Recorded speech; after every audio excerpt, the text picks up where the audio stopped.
Hello everyone, welcome back to Premier League Dad. How are we all doing? My name's Key, we are live for Crystal Palace. Crystal Palace against Fiorentina, La Viola.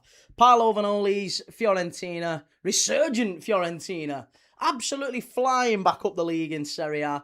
They had a terrible time before Christmas, just one win from August to about the start of January. It was a really horrible time for Fiorentina. They were right in the mire. They were right in the relegation zone. And for a time, it actually appeared like maybe they could go down.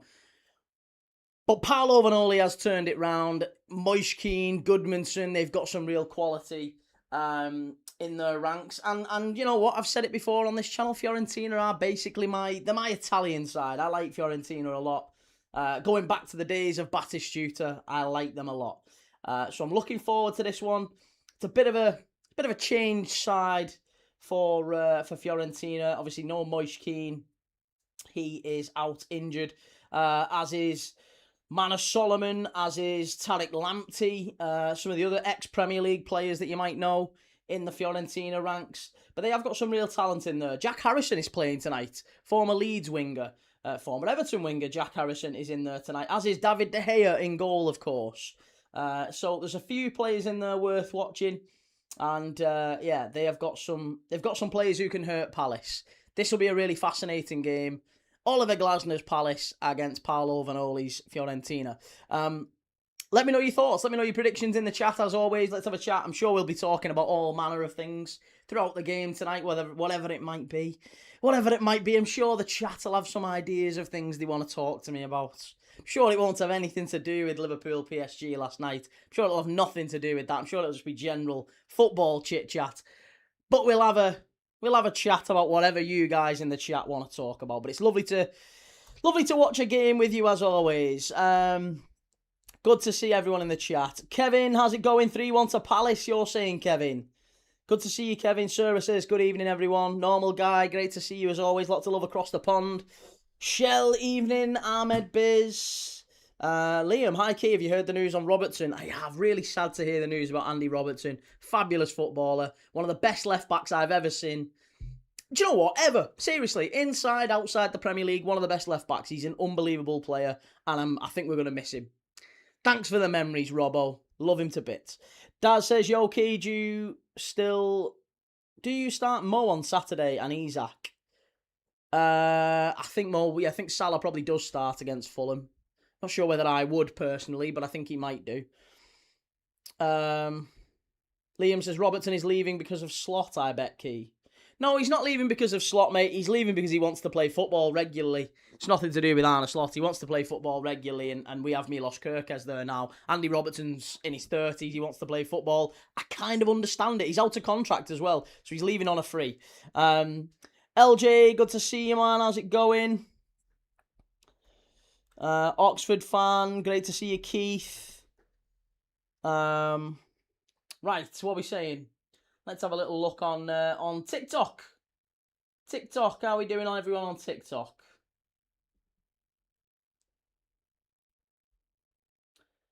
Hey, what about Rayo? Rayo Vallecano beating AEK Athens 3-0. Mainz and Stuttgart tonight as well. Sorry, Mainz and Strasbourg, Shakhtar and Alkmaar. And then it's Freiburg, Celta Vigo, Porto, Forest and Bologna Villa in the other games in the Europa League. We'll obviously keep an eye on all them. Right, hang on a second. Come on then, where are we? There we go.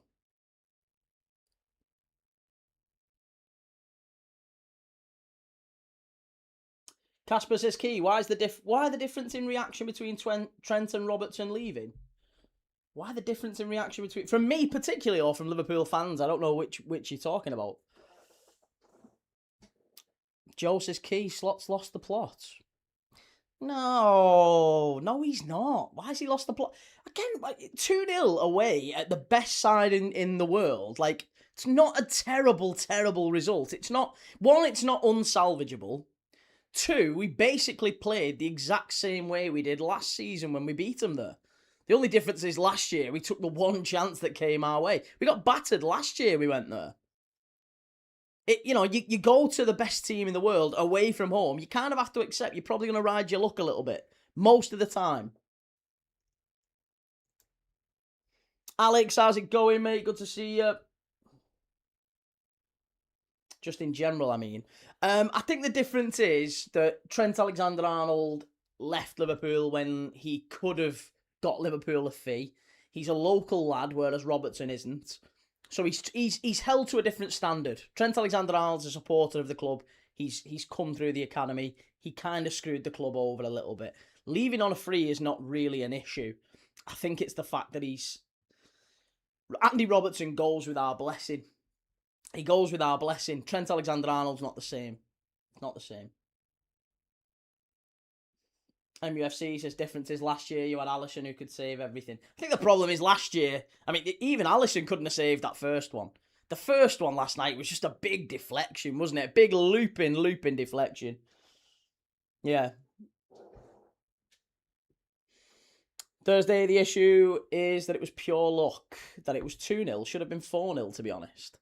I know, but mate, that's football. You could say the same about last season. Like I said, you could say the same about last season. You could say we were really lucky to beat them 1-0, but then they were really lucky to beat us 1-0 at Anfield. We played them off the park at Anfield.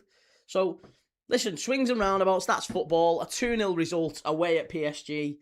It's not ideal, but it's still salvageable. There's still a game to be had at Anfield next week. We'll still be there for it.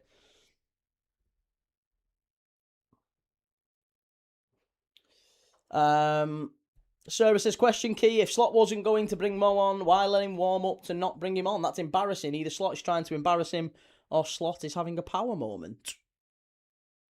Well, I think Salah is a professional, right? So, I mean, it's not about letting him warm up, is it? I'm sure that the manager would say to all the substitutes, I'm sure that all the substitutes did, listen, go and get yourself warmed up. If we need you, we'll put you on. That's kind of how they treat subs, isn't it? Make sure you're warmed up and ready in case the manager needs you. That's basically, and Mo's a professional. Mo's a professional and he'll want to stay ready. And to be fair, he went out after the game and did a load of running to make sure that he's ready and fit if the manager calls upon him.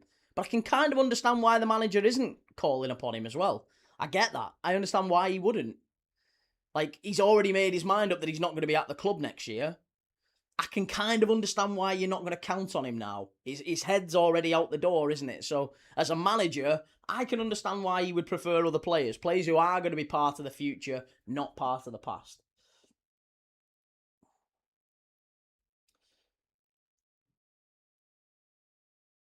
What are we saying? Sorry, Michael. How have Liverpool spent 450 million and made the team worse? The 2 steps backwards to make, or 1 step backwards to make 2 steps forward. I think that's the expression, isn't it? 1 step backward, 2 steps forward. That's the thinking.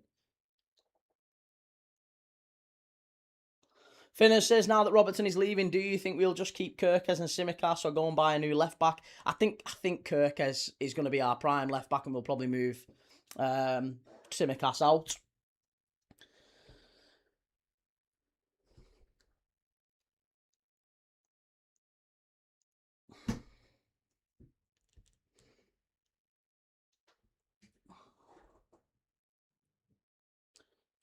Who would you sign as a backup left back? Who would I sign as a backup left back for next season?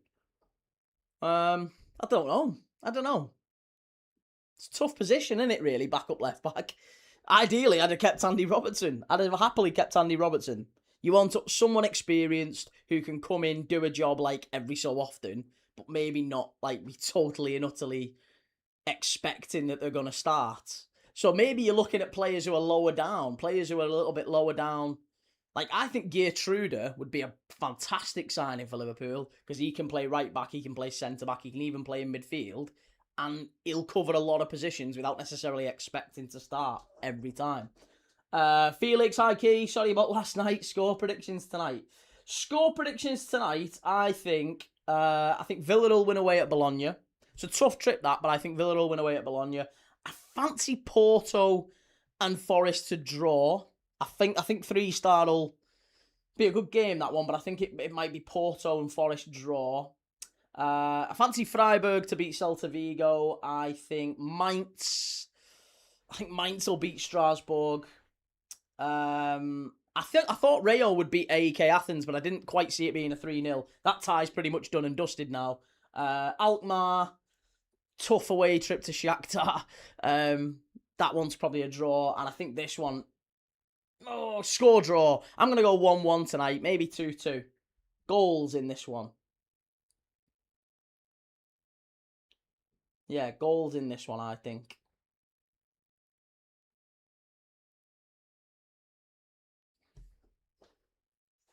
Shadow Ninja, hello, I think 1-1 draw. How have you been, Key? We can be promoted against Wednesday if Borough and Millwall fail to win. Hyped for Saturday. Good to see you, Shadow Ninja. What do I think tonight? I think 2-2, mate. But good, yeah, hopefully Coventry get the promotion wrapped up soon.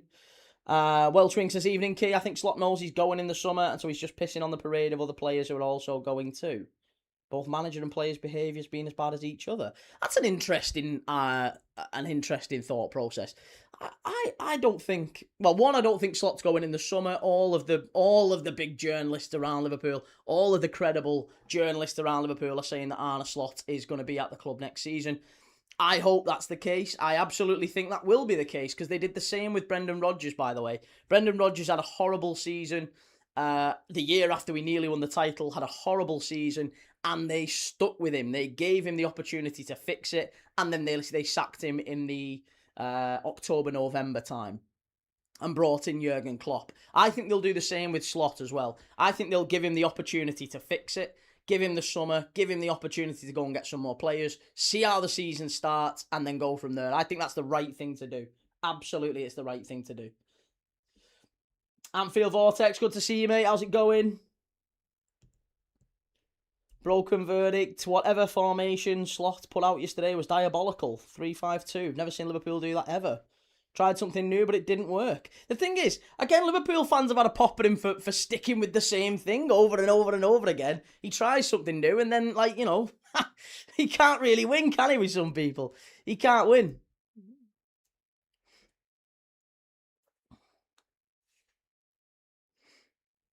Finners Matty, who do you think the new vice captain's going to be? I'd say Canate. Now, Booish, good to see you, mate. How's it going? What are we thinking for this one tonight?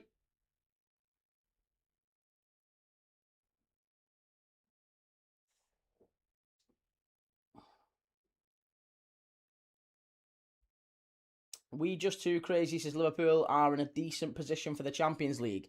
We are, and if I'm dead honest, I still think we will qualify for the Champions League. We absolutely will. We've picked up more points than Villa and Chelsea, who are kind of our rivals, really, for those top 5 positions. Villa and Chelsea, as bad as you think Liverpool have been, Villa and Chelsea have been much worse, I assure you. So yeah, Liverpool, absolutely, we'll be top 5. I'm not worried about that. 2-1 Palace win, says Liam. Be a really interesting game, this one. Really, really interesting game. Games you're doing next week. Saturday we've got Bournemouth. Well, tomorrow we're doing West Ham Wolves. Saturday we've got Arsenal, Bournemouth, Liverpool, Fulham. Sunday we're doing Sunderland, Tottenham, and Chelsea, Man City. Monday we've got Man United, Leeds. Tuesday, we are doing Liverpool, PSG. Wednesday, Bayern, Real Madrid. Thursday, I'm not sure yet. Thursday could be... We'll have to see which of the games tonight. In fact, I might even put that to the vote. I'll put it to the vote. I will ask you, good people. I will put a poll out off the back of tonight, and you can choose. How about that, then? How's about that, then? I will put a poll out tonight, and you can choose what game we watch together next Thursday. How does that sound? Whether it be, maybe it's Porto and Forest. Maybe it's the second leg of Forest and Porto. Maybe it's the second leg of Villa and Bologna. Maybe it's the second leg of this one. I am happy to choose any of those 3. They are all going to be available next Thursday night. So I'll let you choose. You can choose. And we'll see which one, which the public decides. But I'll put that out. Are you doing Nottingham Forest? I'm not, mate. No, we're doing Palace Fiorentina.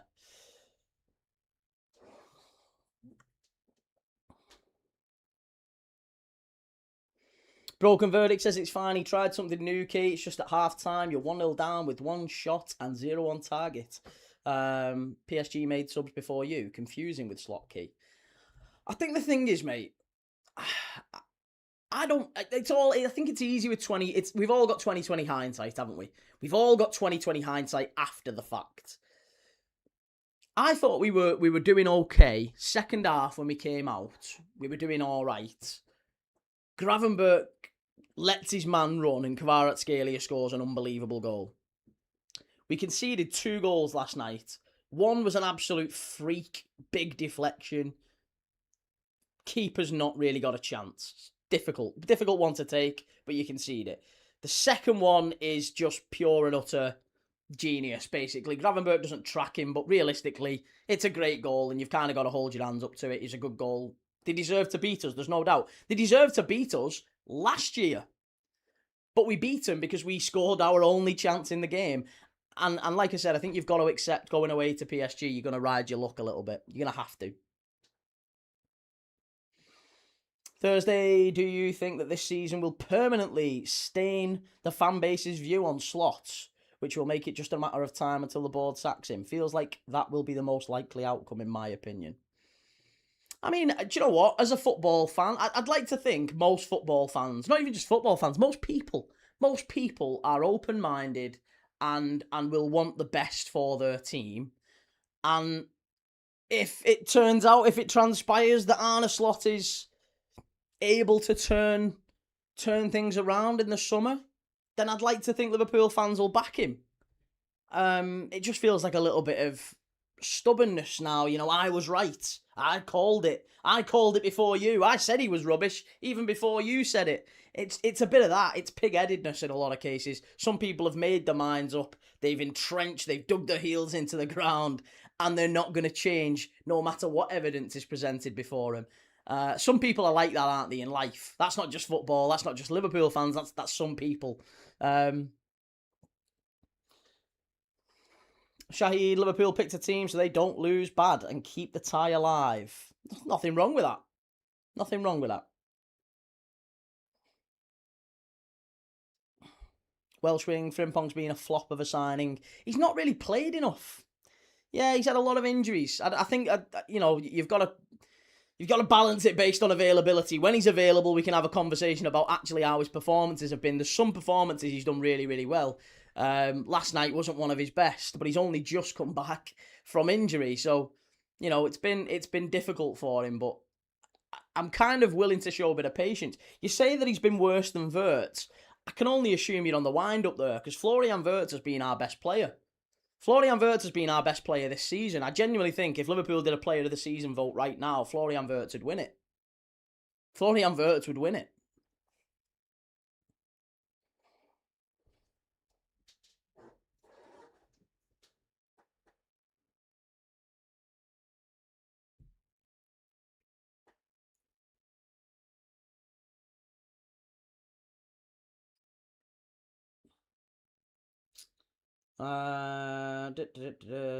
MCFC slot will be gone by the end of the season. Well, it doesn't seem to be the case according to every Liverpool journal. Joe Story, you need an out-and-out right back. We do. I mean, listen, we were very close to signing Geertruida. I think that's the sort of profile the manager wanted. That is the profile he wanted. He wasn't given that. Again, you get given signings. That's the big problem with Arne Slot. Unfortunately, he gets given signings. He doesn't actually get to make signings he wants.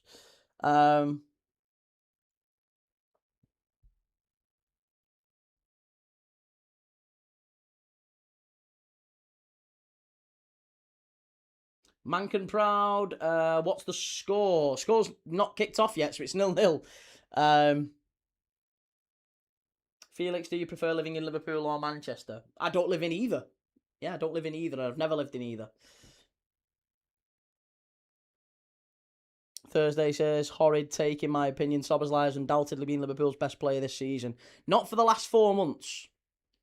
He's only been our best player for the first half of the season, and then a couple of like big goals from free kicks. He's actually been pretty poor. Certainly since Christmas time, Szoboszlai. He's been pretty poor since Christmas. Isolate a couple of big free kicks, and actually, it's not been great. It's not been great from him. Whereas Wirtz, I think, has been repeatedly a difference maker. We've just not had finishers. Welsh wing, I'd honestly get rid of Van Dijk before Slot. His age is clearly showing this season. He's been horrid. No, I wouldn't lose Van Dijk. If we lose Van Dijk, we've lost. I think we've lost all.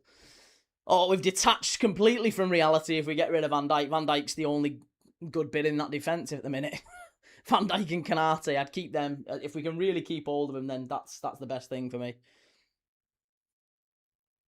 Will says, Key, it's lovely to see Chris Wood starting for Forest. Been out for 6 months. Yeah, 6 months. Felix, I'm half German. Wirtz gets way too much hate. He'll be mint. Wirtz is brilliant. Wirtz is absolutely brilliant.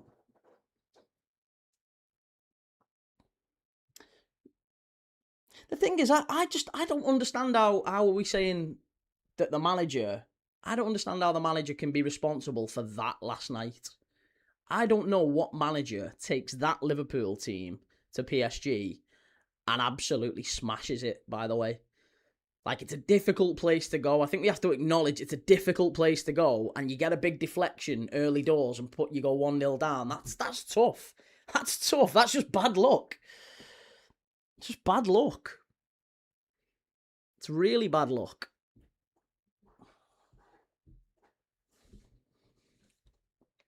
End of the day, we've got away with a 2-0 defeat. Don't think anyone... I can't put it this way. Put it this way.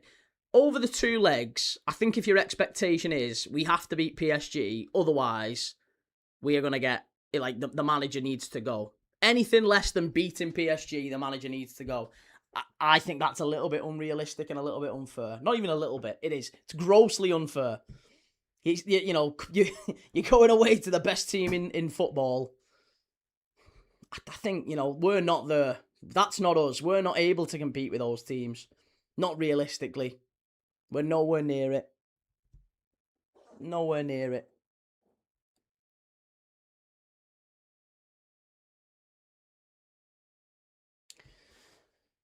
Okay, Palace, Fiorentina, just having a minute's silence, I think. What is this for? What's the minute's silence for?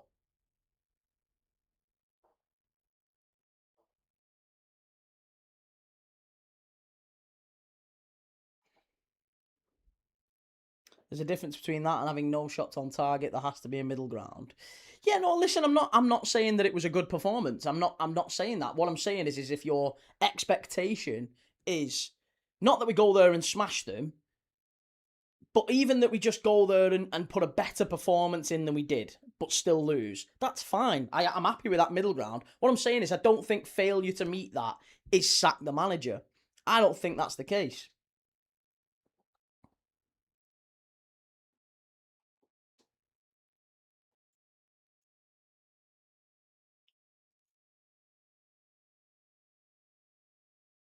DB says, Key, why is there so many clips of you every time Arsenal score? I mean, to be fair, there's clips made of me when Arsenal score, clips of me when Liverpool score, clips of me when United score, clips of me when Chelsea score, clips of me when City score. Because I'm live every single day. That's what we do, mate. You know that. We're live every single day watching games of football together. That's what we do. So, yes, whenever people who are these, fan reaction channels clip, they know, listen, hey, if there's one guy we can rely on, one community we know are going to be watching this together, it's Premier League Dad. So they absolutely know that we're the place to go and get clips. Because they can go and find it and they'll go and see. And they'll go and see what the reactions were like to those goals. Whatever game it is. If there's any fan reaction channels looking for clips of Palace Fiorentina, you're not going to find them on most other fan channels. But you'll find it on here. Absolutely you will. Palace Fiorentina, here we go. Come on. Selhurst Park, we're off and underway. 30 seconds in. Oh, it's for Lucescu. Yeah, saw that. There was a minute's silence before the PSG game, wasn't there? Mircea Lucescu, poor fella.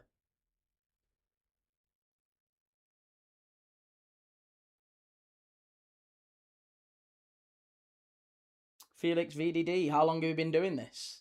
About 12 months, mate. Yeah, just over 12 months. Ball whipped in. Oh, Fiorentina, fast start, unlucky. Pressure bugger. I can't hate on the reaction channels. It's how I found you. And I'm glad. I love your channel, dude. Oh, mate, listen, that's really, really kind of you to say. I really appreciate you saying it. Thank you. I appreciate you massively being in here, telling me what you think of the game, giving me your predictions, putting your comments in throughout the game. I love that. That's what the whole channel's about. People watching and enjoying the footy together, reacting to it, discussing it, talking about the different players and all that stuff, and what can Palace do this season? Who's the next manager of Palace, by the way? This is the next big thing. If we're talking about Crystal Palace, I think it's important not just to talk about what's left this season, but also what does next season look like with no Oliver Glasner, with maybe Mateta leaving, maybe with Wharton leaving. Mark Gay's already gone. You know, it's a whole new transition for Crystal Palace, isn't it? And this is why, you know, this is why I'm maybe so sympathetic with Arne Slot, because he's going through that right now. We're trying to move away from the Mo Salahs, the Trent Alexander-Arnolds, the Van Dijks, the Alissons, the Luis Diaz's, the bread and butter of the brilliant Liverpool side that we've been over the last 5-6 years. That's now going and gone. We're now about trying to bring in new young players, and that's really a quick or smooth process, is it? I think that's a very difficult process to maintain. You can't maintain your level while phasing out older legends and bringing in really young players. That's always going to be a bit choppy. It's going to be a bit choppy. You've got to expect that. And I think as long as you come through it with Champions League qualification intact, I think he should keep his job. That's my line in the sand. I understand everyone else has theirs. Totally fine with it, but not for me. Palace screams Thomas Frank.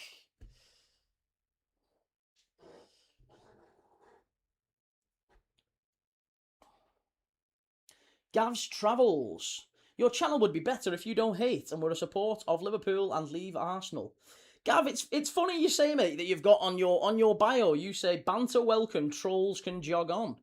Sounds almost like a trolling comment, that, Gav.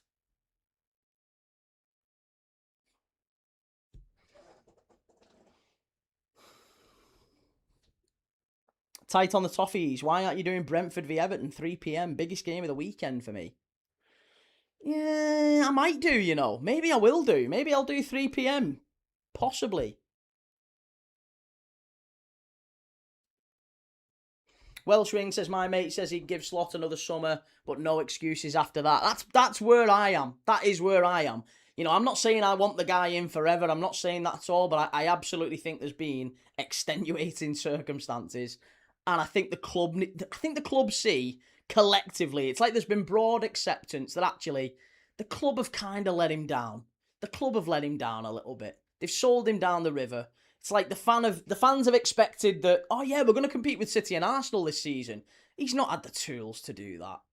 He's not had the tools to do that. And nobody can really argue that he has.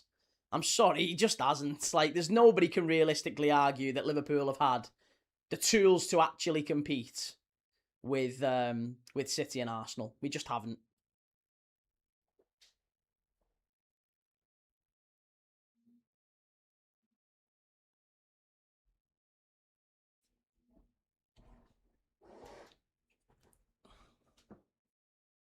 Felix, do you think Morley has good views? I have no idea, mate. I have absolutely no idea. Usually he's doing, I don't know, he's doing his thing. I have no idea. To each their own, mate. Whatever you enjoy. Thursday says, you're saying that I can't bring in new players and youth while keeping my level. You clearly haven't met my football manager character that has won the treble for 10 years in a row now. Mate, I know, but that's it. I mean, I know you're being facetious there, and that's fair enough. But there's a lot of football fans who do genuinely think like that. I can sense the sarcasm detector in your post, but there's a fair few football fans who think like that. Like, that's ridiculous. Why you can't sign Florian Wirtz, who's the best number 10 in the world, and pay all this money? Anyone who says, "Oh, Liverpool spent 500 million to get worse," I have to question whether or not you really understand the game.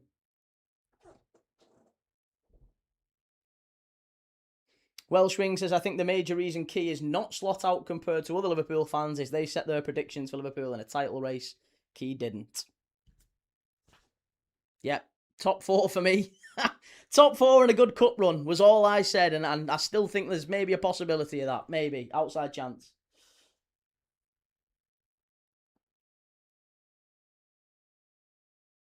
Claydon, I wasn't expecting someone with 2.9 million followers in the chat. Who's that? Who's the person with 2.9 million followers in the chat? Super Lit Mario?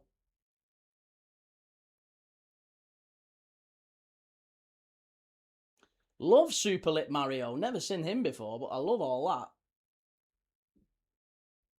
My little girl's mad on Mario. To be fair, I've got a few popular accounts seem to follow. Dylan's got over 2 million followers. He's live with us every day. Oh, Palace, Fiorentina. Very nearly. First goal in the game. Mateta, far post. Great ball in from Munoz. Absolutely fantastic ball in from Munoz there. DZ Solide. Do you feel the need to be different? You always try to have a contradictory argument to everything. No, I don't feel the need to be different. I agree with a lot of what's said. Unless you're new around here, maybe the last few opinions I've given have been contradictory. But no, I absolutely agree with a lot of what's said. I just don't agree when it comes to sack the manager. No, that's the only contrary position that I've taken in my. At least, yeah, I don't know. I don't think I do. There's quite a lot of stuff that the chat says that I agree with, actually.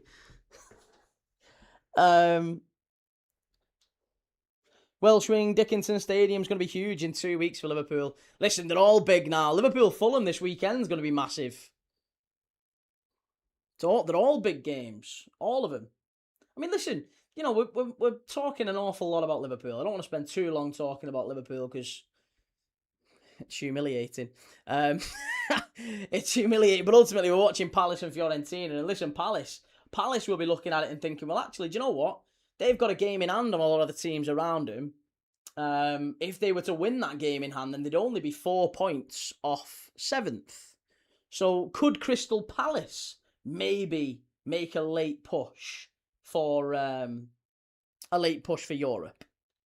The Crystal Palace have only lost one game in all competitions in their last, 8 games? One in their last 8 in all competitions. They've actually found a little bit of stability under Oliver Glasner. It's a bit odd given they had that chaotic sort of, around Christmas time, it was mad, wasn't it? I don't think they won, was it what, 1 in 1, 2, 3, 4, 5, 6, 7, 8, 9, 10, 11, 12, 13. They won 1 in 13, Crystal Palace. It was a horrendous time.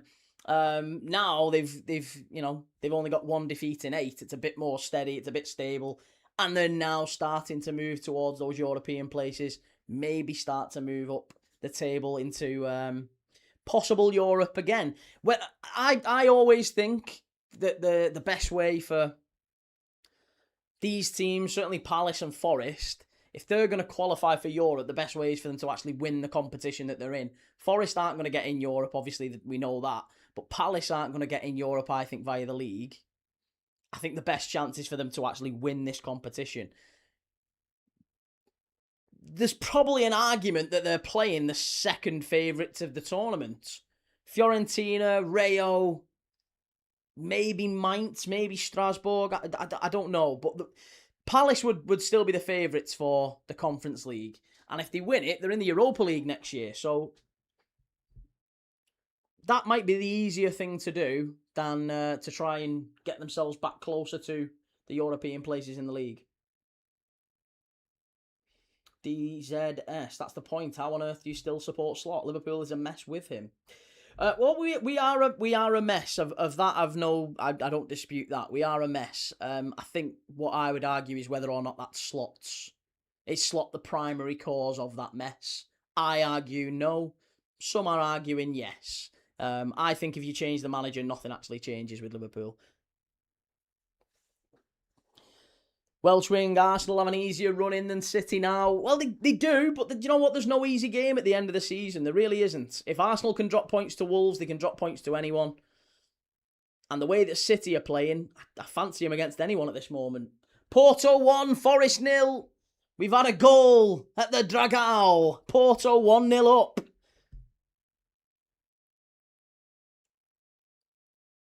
Crystal Palace at home for the second leg. They're not, mate. They're at home tonight for the first leg here. This is at Selhurst Park. The second leg is back in Florence.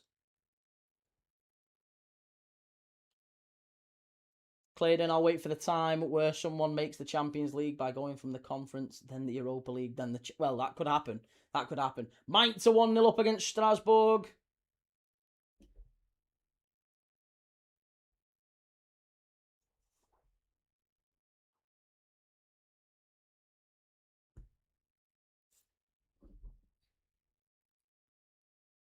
I have Andy, yep. Andy Robertson leaving Liverpool. I've heard that one, mate, yep.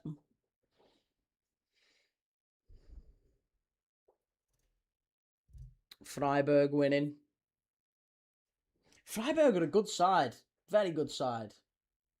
Honestly, I think the performance of Rayo earlier has shocked me. I didn't think they'd play so well. But they were absolutely brilliant. 3-0.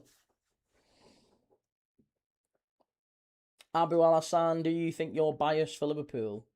Well, we've all got bias, haven't we? Yeah, so I'm a Liverpool fan, of course. I try to mitigate that as best I can, but I think every football fan, every human being has some biases. I think it would be a little bit irrational to say that anybody has no biases. But I certainly do my level best to balance them. I acknowledge my biases, let's say that. I acknowledge that I'm a Liverpool fan, and therefore my views may be more favourable towards Liverpool. And less favourable to our rivals, yes. I acknowledge that sometimes I may veer into that zone, and I try to balance and account for that. I'm not out here saying I'm a Liverpool fan and I would never ever... And do you know what? That's the annoying thing, is you get Liverpool fans who actually do take that position. I'm a Liverpool fan, but they hate everything about Liverpool. They do our players down. All they do is they're dead negative and just shout things up. Porto 1, Forest 1. Hey, it's a fast start in the Porto Forest game. Fiorentina in down the left-hand side. Big chance, edge of the box. Should be. Oh, unlucky. Good strike from the edge of the box. Oh, unlucky. I tell you what, they've started well here, Fiorentina. Ball comes across. It's a hell of a strike, that. Fabulous strike from Gosens. Porto own goal.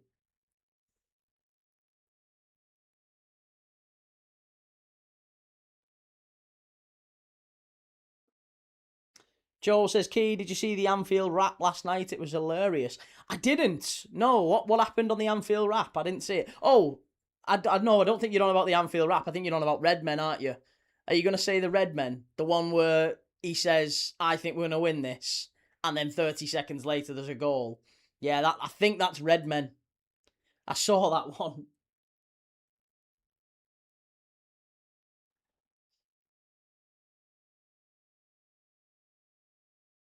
Ball over to the left-hand side. Palace, good turn from Kamada.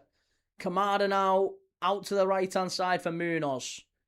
Love that. Honestly, he's a fabulous player, Daniel Munoz. Wharton with a great ball in. Mateta with a flick on. Fiorentina clear it away. Voz Styler, Key, do you think we'll come back from the 2-goal deficit? I do, yes. I believe in Anfield, and I believe if we score the first goal, the tie is back on. If we score a goal and it's 1-0 Liverpool in the 70th minute or the 80th minute, I think we'll get at least... We'll take them to extra time. I'll say that. If we have a 1-goal lead going into the 70th or 80th minute, even if it's 1-0, 2-1, I absolutely think Liverpool can do it. I believe in Anfield. And I hope everybody who goes to Anfield next week goes with the idea of support the team, get behind the team. I don't think that's the case. There's a lot of Liverpool fans, unfortunately, who are saying, I hope the team lose so the manager goes. That's a really, really disappointing stance to take. Very disappointing. Felix, I think PSG do it again. And do you know what? And they might do. They might well do. They're a great side. Very, very good side. Treble winners last season. Holders of the Champions League. They might well go on and retain it. You know, they're a very, very good side. Like, let's not deny it. If they go and do it, then, you know, we've probably gone out to the best side in Europe twice in a row. That's the standards that we have to seek to reach. It's unfortunate, but you play the best teams in Europe, then you're going to get beaten sometimes. But yeah, we absolutely have to go at it. We have to go at them and go and try and create something, and we'll see. Felix, I think they'll win the champs again. Yeah, they might do. Yeah, they could well do.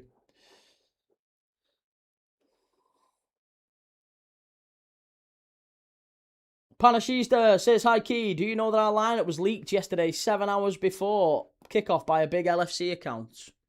I'm not sure I would agree they're a big LFC account, mate. I know exactly who you're on about, and I would dispute that they're a big LFC account. I don't think they represent Liverpool fans at all. Not in my opinion. And listen, I don't profess to represent anyone. I'm just me watching. I'm just me watching football. I don't profess to be a Liverpool fan channel. But I think they do, and I don't think they're representative of Liverpool fans. Put it that way. I represent no one but me and our wonderful community. Just football fans in general, watching games of football and having different opinions. But yeah, no, I don't think they are. SC Kingdom says Palace are a disgrace. They can't tackle for love nor money. They're a disgrace. 7 fouls in 16 minutes. Do you know what, mate? They've just put a ball in there and Gessan's very nearly scored. Isaac Broughton, Stockport County fan here. Good to see you, man. Good to see you. Pete Greenall, I say if we come back, I'll do a streak in Asda. Don't let them know beforehand.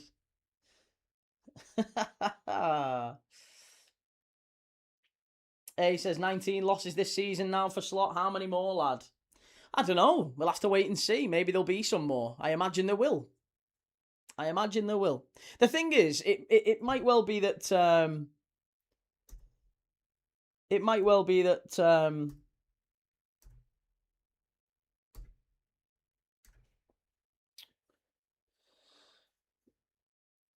we lose some more games, but we'll still finish in the top 5. And if that's the case, then it's not been a terrible season. Mateta, Gessan, it's not been a terrible season. It's probably not been the one that we want to remember. But as long as we get Champions League footy next season, we'll all move on. I remember us getting in the Europa League under Klopp a few years ago. It really wasn't that big of a deal. We all moved on. We qualified for the Champions League. We qualified for the Europa League. And then we all moved on. Hey, what happens if Chelsea pip us to 5th? I don't think they will. As bad as you think Liverpool are, Chelsea and Villa are worse. They've picked up fewer points than we have over the last 5 or 6 games. So, and we've still got to play both of them as well. We've got to play Villa. We've got to play Chelsea at Anfield. So I still think there's a very good chance we'll finish above both of them, let alone just one.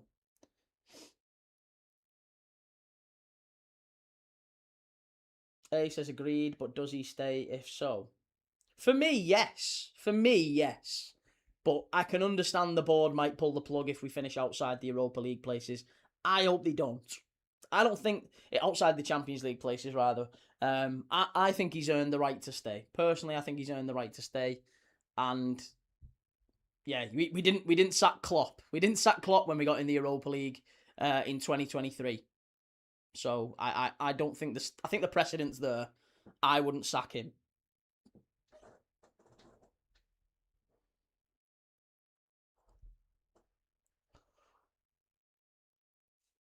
Palace, unlucky, good defending from Fiorentina. Oh, better from Munoz. Oh, and Sao just about wins it back. Driving forward, Palace. Big chance, Gessan. Oh, what a block. What a tackle that is. Absolutely fantastic. Gessan's gone down claiming a penalty. Has he got a penalty? Oh my God, I think he's given a penalty to Palace here. That's never a penalty. That is never, ever, ever a penalty. I'm telling you, that is not a penalty. Gessan, oh, he's been booked as well. I tell you what, it's a penalty to Palace here. It's a penalty to Palace, but I don't think that is... oh, actually it is. Is it? Hang on a minute. Does he get the ball? Does he get the ball here? Oh, no, he doesn't. Oh, okay, I stand corrected, said the man in the orthopaedic shoes. It's a definite penalty, and it is a yellow card for Dodo, and daft as a dodo. It was a stupid tackle. He flew in, didn't get any of the ball, wiped out Guessand, and it is a penalty to Palace. Silly, silly boy. And he misses the second leg as well. He's got himself a little day off.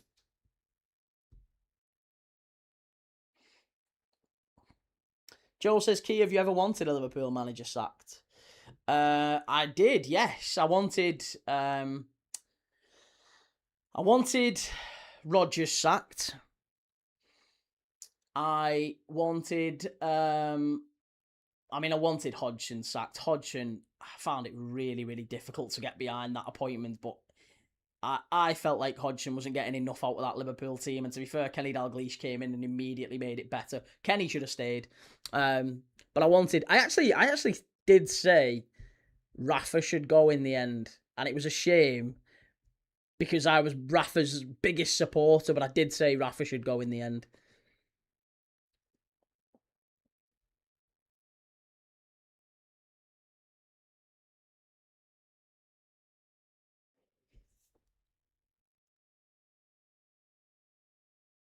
There we go. Penalty check confirmed. Who takes the penalty for Palace? I think it's going to be Mateta, surely. Check over. David De Gea against Mateta. Here we go. A says, on a side note, Salah's behaviour has been shocking the last few weeks. It has. Yeah, I mean, to be honest, it's been shocking since he came out and threw the manager and his teammates under the bus at Christmas. Pete Greenall, do you like darts, Key? I don't know. I don't like it. It's not really my thing. I don't mind it. I can watch it, but like I don't get excited watching the darts. Oh, the darts is on. It's not really my thing. I'll watch it maybe if it's on and there's no tilts on. Here we go. Mateta, penalty kick to put Palace in front in the quarter-final and maybe put one big step, one big foot in the semi. Mateta scores 1-0 Palace. Oh, 1-0 Palace. Great goal. Mateta straight down the middle. Absolutely brilliant. Fair play. Very much justified. Palace 1-0 in front. Deserved. Broken Verdict says, Key, would you want away goals back? Yes, I would. I thought the away goals made the game better. Apple user, where can I see the game, bro? It's on TNT Sports 3. TNT Sports 3.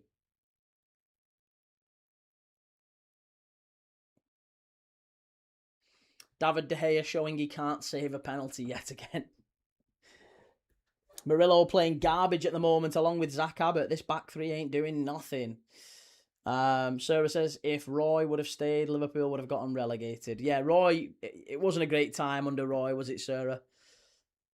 Again, a likeable guy. I'm sure he's a wonderful football man, but not a Liverpool manager. I don't think he ever really was a good fit for the club and the way that he played and some of the comments that he made and just generally, I don't think he was ever a good fit for us. It never really sat right with me, the Hodgson one. Bologna 1, Aston Villa 0. Hey, and I tell you what, the more we're watching these games, these English ties, Palace 1-0 up here. Palace doing the best out of all the English teams at the minute. Fiorentina over to the right-hand side. Strike. Oh, unlucky. Fiorentina not giving this up. Rob JC, best watch-along streamer going. Oh, cheers, Rob. That's very nice of you, mate. Very kind of you. Get some lovely comments recently. Some quite mean ones as well. But some very nice ones. Mainz are 2-0 up, by the way. Go on, Mainz. I like Mainz a lot. Joe Broad, are you joking about Roy? Slot is nowhere near Roy level, not in the same ballpark. No, he's not. He's absolutely not. He's absolutely not.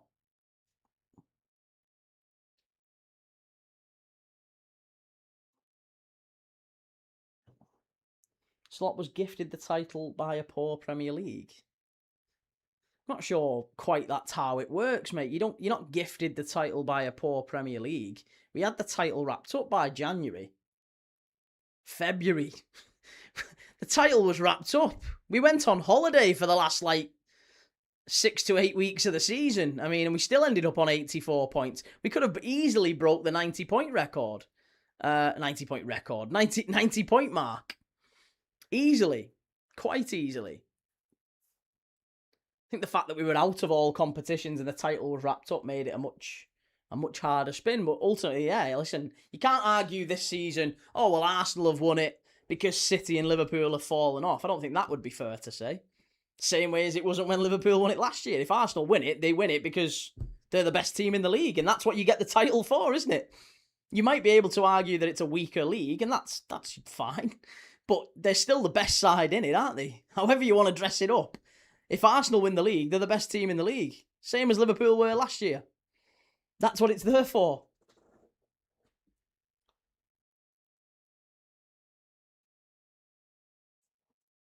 What was the Braga Betis score earlier, Kate? It wasn't earlier, mate. It was yesterday, Braga and Betis.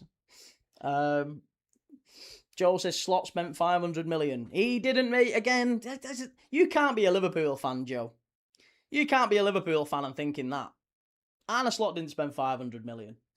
Arsenal could bottle it. Claydon says Bologna goal disallowed. Ooh, well then. Who was it who scored it? That was Ezri Konza on goal. And he is a coach, yeah. He's a coach, not a manager. He doesn't make the signings. So he didn't spend a penny of it, Joe. Roy also did not have Andy Carroll. Again, you've totally got it wrong. Roy didn't have Andy Carroll.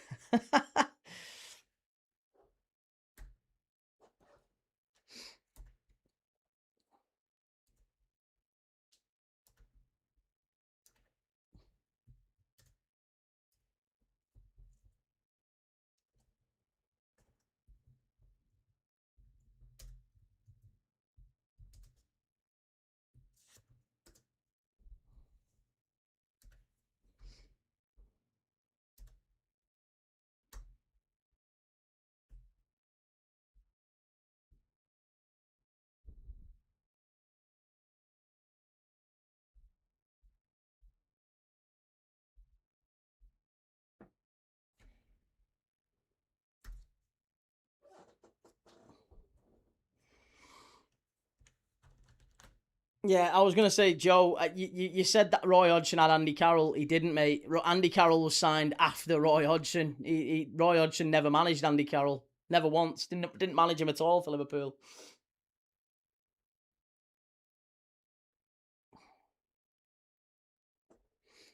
Here's Munoz all the way back to Riedewald.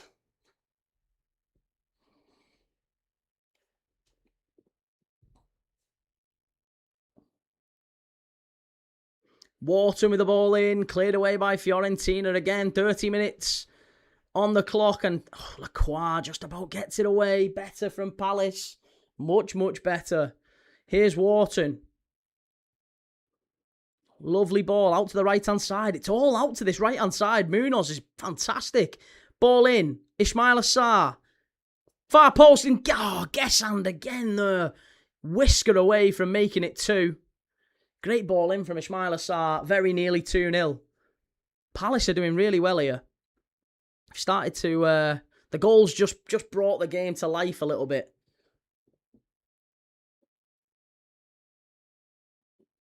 Kamada. Well done.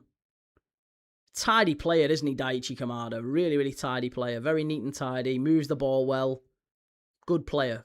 I like that Wharton Kamada as a double pivot. It's very good.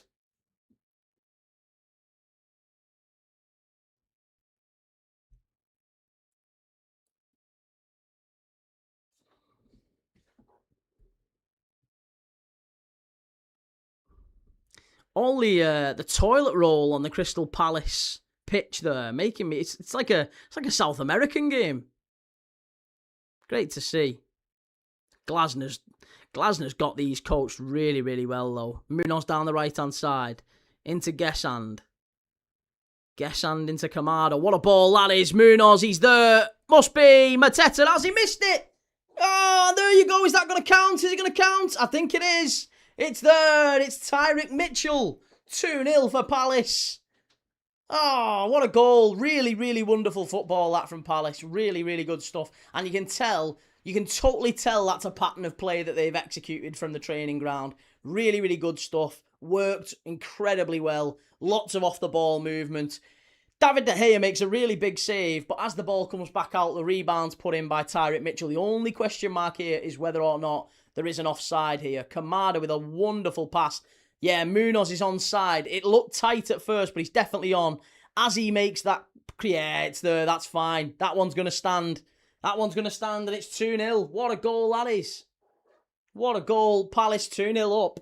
Fabulous start here.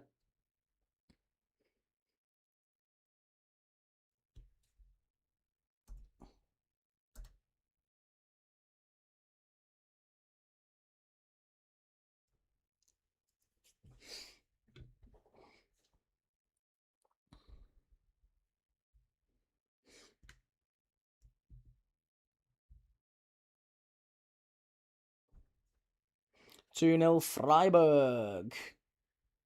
2-0 Freiburg. Goal check. What's the goal check for?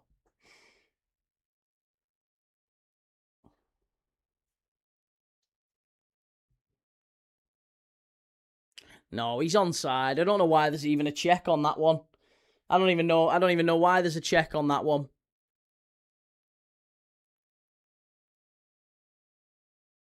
Gotta do better there.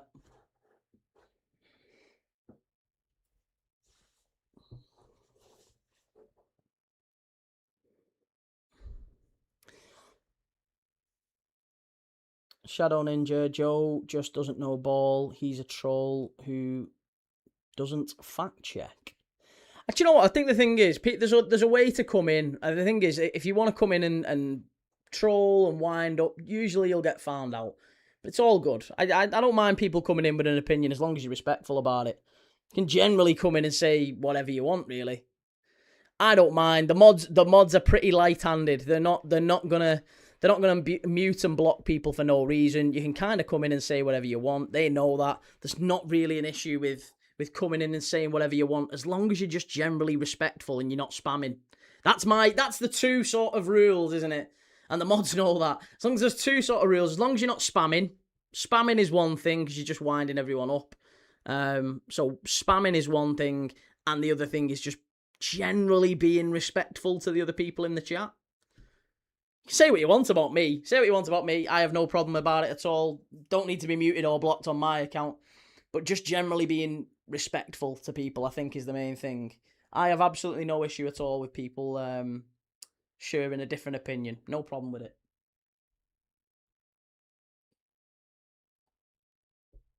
Robbo leaves a legend. He absolutely does, yeah. Chi Salah didn't play yesterday, so who was to blame for that? What do you mean, who was to blame for that? Nothing, nobody was to blame for that. It was a collective, very much a collective. Wasn't a great performance from the team. Teaching Tony, freedom of speech. Have you heard of the Afro Man case in Ohio? I haven't. Madhouse, as long as you don't slag off Robbie Fowler. Oh, hey, listen, if you slag off Robbie Fowler, that's you gone. That's you finished. Finito Benito, gone.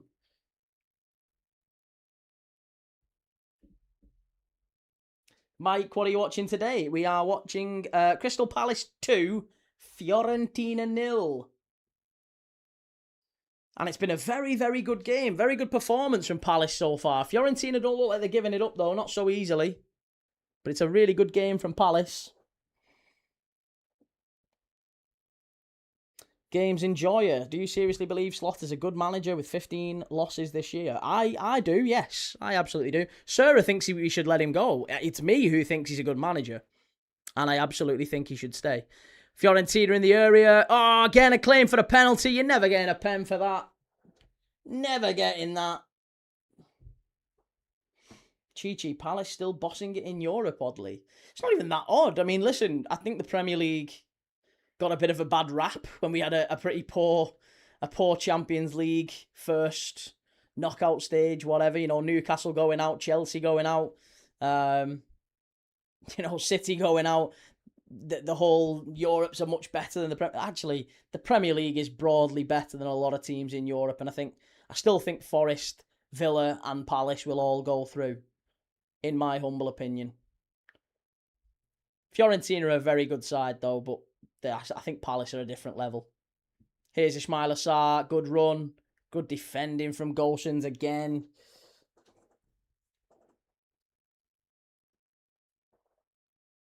Teaching Tony, police sued him because he used their name and likeness because it was all true.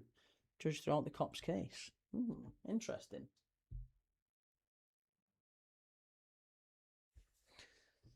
Yeah, very good run that. Very good run from Ismail Assar. Munoz pulled it back and a corner kick. Corner kick.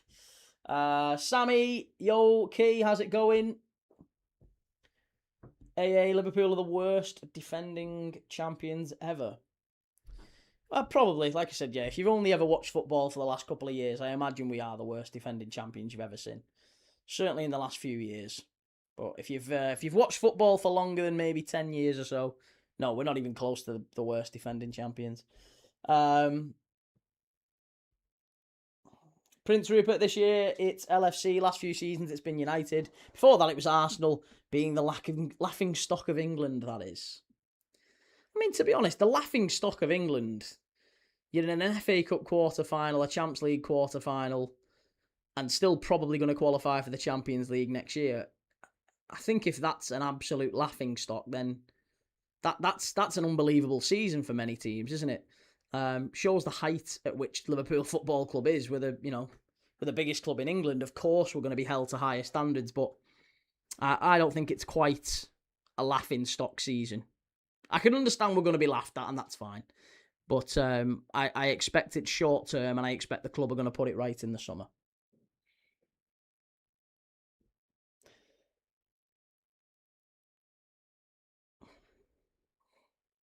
Prince Rupert, but it's the people who only think England has 6 teams. Well, exactly. Listen, we know better than anyone that England has far more than just the 6. We'll be watching 2 more tomorrow night.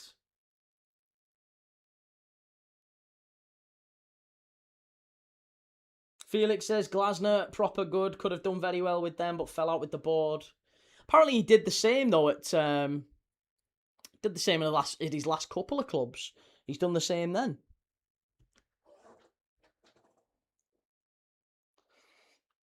Games enjoyer, where was Endo?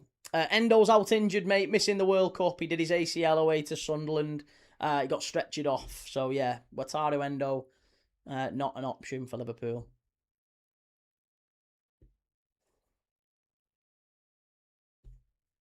Do you really think the club will keep Slot next year? Yeah, all of the journalists, all the big credible journalists surrounding Liverpool have said that that's the case, and I really hope it is. I really, truly hope it is. When do you think Pep leaves? Well, there's rumours that it's at the end of this season, and it might well be. Depends, I guess, on what happens with the City case, doesn't it? I mean, what happens with Man City with the 115? Do we think that they actually get a punishment? Do we think that there's going to be any sort of meaningful change with that one? Chi-Chi, even with no Champions League qualification. Yeah, even if that is the case, I don't expect it is. I mean, we've picked up more points than both Chelsea and Villa in the last 5 or 6 games. So however bad you think we are, they are worse. So I still think we'll be fine for Champions League. We'll definitely finish in the top 5. But even if we don't, no, I wouldn't sack him. We didn't sack Jurgen Klopp when he finished in the Europa League places 3 years ago. So no, I absolutely wouldn't let him go then.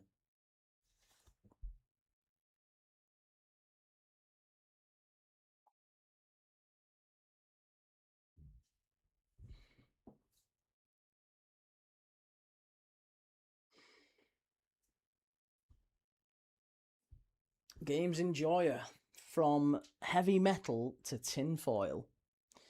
Don't think you watched much of Jurgen Klopp's football in the last few years, mate. Last night was our first quarter final since 2022. Did you know that? I'm sure the idea that Jurgen people have used the old Men in Black memory wiper for Jurgen Klopp's Liverpool. I'm sure there's Liverpool fans who seem to have forgotten all the terrible times under Jurgen Klopp, all the dreadful football under Jurgen Klopp. It's crazy. Absolutely crazy.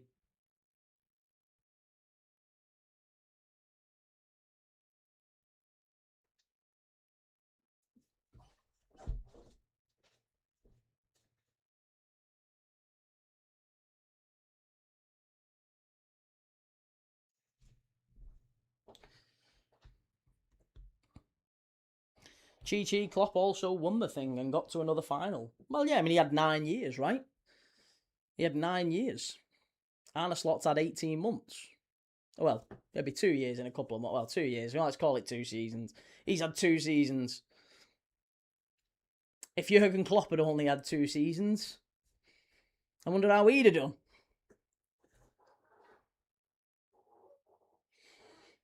Counter debate says, evening Squire from Crystal Palace. Score will be Palace 3-1. I think Palace might get this. If they can score another 1 or 2 here, they might wrap the tie up before they head back to Fiorentina. I am Crouch says Klopp made 3 finals in 5 years, Key. The setup last night was a disgrace. Yeah, Klopp also had Prime, Salah, Mane and Firmino, mate. We haven't got that. We haven't got any pace in the side. Pace is how you win football matches. We don't have that.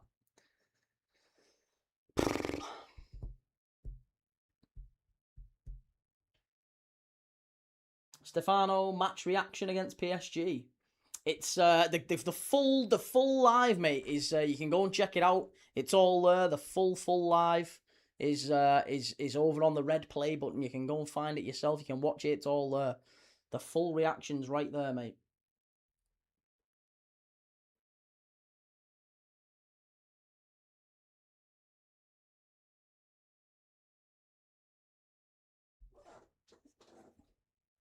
I am Cruz. It's easier to get to the latter stages now. Is it? So you were okay with setting up with a back five, 24% possession, and no shots on target? No, I didn't think the performance was good last night. I just don't think it's sack the manager worthy. I think 2-0 away at PSG is not a it's not an inspiring scoreline. The performance wasn't brilliant, but then again, the performance wasn't brilliant last year, and yet we won, didn't we? We won 1-0. We took the one chance that came our way, but we got battered last year. So let's be honest, it's a difficult place to go, and it's been the case the last couple of seasons. Palace have got a free kick here. Opportunity to get the ball in the box. It could have been 6 or 7 if not for Mamardashvili. That was the same last year with Alisson, right? Alisson last year, 6 or 7, should have been. Instead, we won 1-0, so nothing changed, right? It should have been 6 or 7 last year. Should have been 6 or 7 last night. Agreed. Yeah, difficult place to go. They're the best side in Europe.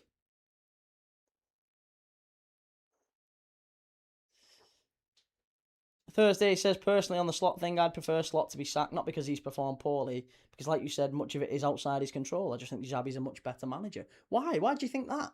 Why do you think Xabi Alonso's a better manager? On what basis? Why is Xabi Alonso a better manager than Arne Slot? He certainly doesn't play better football. Don't think there's any evidence to suggest he plays better football.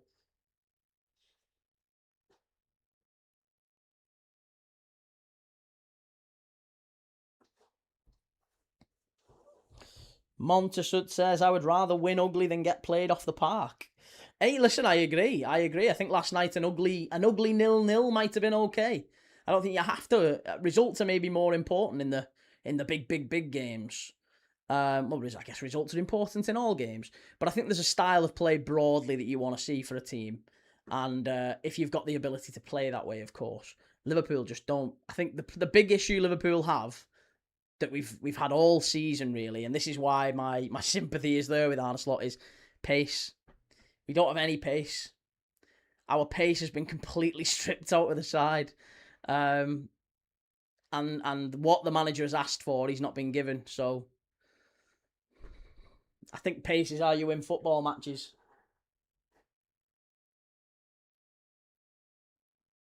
Chi, don't care who your manager is. Seems to me as an outsider, the evidence is stacking up against Slot. Hey, to each their own.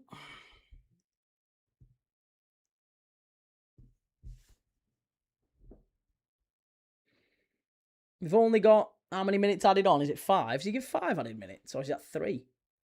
I can't see. That's terrible graphics from TNT. It's like an luminous green background. Is that 3 or 5? I think it's 3, isn't it? I'm Cruth. If Arne Slot wasn't at Liverpool, Key, would you genuinely be saying to stick with the manager? I'm not sure I understand the question. Is the question, if Arne Slot was at a different club, would I be telling them to stick with Arne Slot?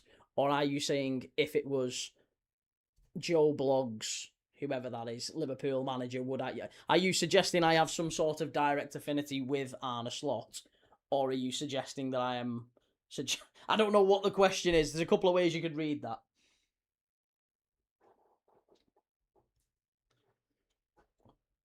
Thursday, Xabi Alonso went unbeaten to Leverkusen's first ever title. He lost one game in the entire season. Managed to win the Bundesliga with a team that is nowhere close to Bayern. I'd say that's pretty good. It is good. No, it is good. But I don't think Xabi Alonso, when he's gone to Real Madrid, I don't think it was particularly impressive. Arne Slot beat him multiple times, with Madrid having a much, much stronger side. I don't think that Xabi Alonso was a particularly... the football that he plays is not very good. It's not very good. It's 5 at the back, and you know, people whinged about 5 at the back last night, for God's sake. 5 at the back doesn't work in the Premier League, and I think it's a containment system. I think that was Arne Slot maybe trying something new and thinking, we desperately need pace. We desperately need pace in the wide areas. The only way that you can have pace in the wide areas, the only 2 players that Liverpool have with any pace are Kerkez and Frimpong. They are the only players we have that we can play with any pace. Unfortunately, to play with Kerkez and Frimpong high, you need 3 centre-backs. We've not had 3 centre-backs fit all season, have we? So last night was probably the first time we actually had 3 centre-backs fit, and we played Kerkez and Frimpong high. Unfortunately, I think such was the performance of Dembele and Kvaratskhelia. They very rarely got past the halfway line. We were so concerned with how good they were.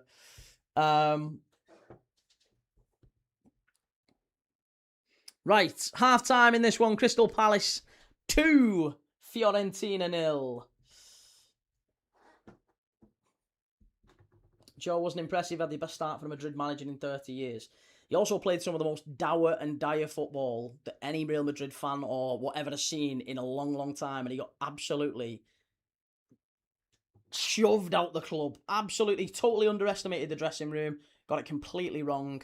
And do you know what? And this is a guy, by the way. This is Xabi Alonso. I don't want him anywhere near Liverpool. This is a guy who has twice rejected Liverpool and basically told us he wants to leave the club multiple times as well. He wanted to go to Arsenal. He wanted to go to Real Madrid. Wonderful player. Like him a lot as a Liverpool player, but I don't want him anywhere near the club as a manager.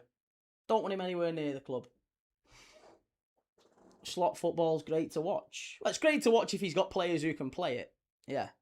I don't think what we're seeing this season is slot football. It's a pragmatist style of football, isn't it? What we were seeing maybe towards the start of the season maybe was more...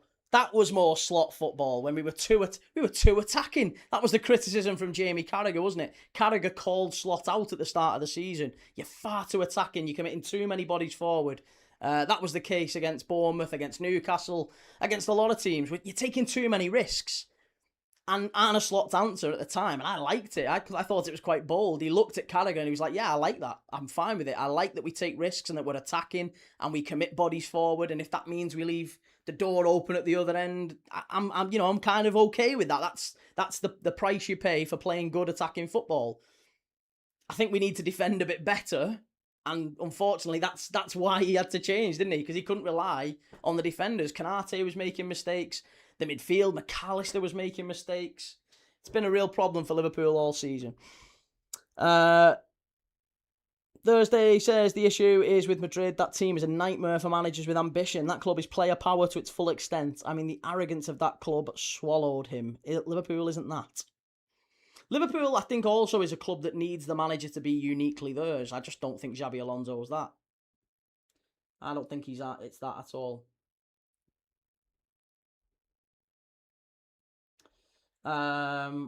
Slot praised PSG's style of play, yet played 5 at the back against PSG. That's just hypocritical. He's moaned about negative football and low blocks, yet set up with a back 5. But it wasn't a back 5, was it? It was Frimpong and Kerkez to be a lot higher than they actually were. They just never actually got the opportunity to. Prince Rupert, that orange shirt behind you, Key, is it new? It's not the Netherlands, is it? No, it's Valencia. It's an old Valencia kit. It's an old Valencia kit. Clayton, have you got a halftime quiz? I have. Where's me? Hang on, it's here. It's here. Hang on. My halftime quiz. Where are we?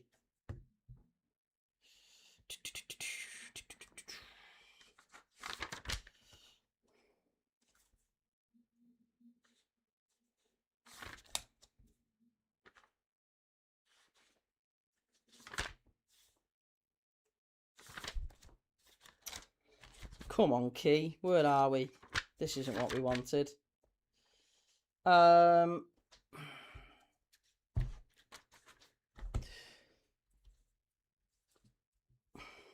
What about Slippy G as Liverpool manager? Absolutely not. Gerrard should be nowhere near it either. Gerrard should be nowhere near it. Subbing on Naoni instead of Rio or Salah is just silly. What does he expect Naoni to do? But it was in the 90th minute, mate, so it was just a tokenistic thing to give the guy some minutes. You're not going to put Rio or Salah on in the 90th minute. It wasn't about that. It was about taking Frimpong off. It was purely tokenistic, that one. I am Crew. If we didn't get Champions League, would your stance on the manager change? No, it wouldn't, because it didn't change when Jurgen Klopp failed to get Champions League football. So why would it change when Arne Slot fails to get Champions League football? Key's book of quizzes. I have actually got a book of quizzes, yes. I'm just trying to, if I can, find an appropriate quiz that we've not done for a while. Let me see if I can find a better one, because I've not prepared one. I have to say, I'm very, very much in the mud.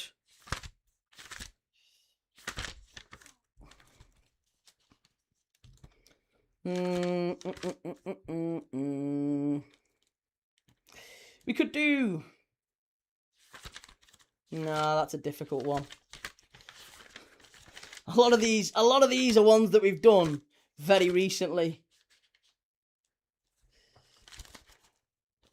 Alright, here we go. Ball switch. We'll do this one. I think that one was a long time ago. This was a few months back. Can you tell me the top 20 so we do Champions League or Premier League? The top 20 Premier League goal scorers who never scored a penalty. The top 20 Premier League goal scorers who never scored a penalty in the Premier League.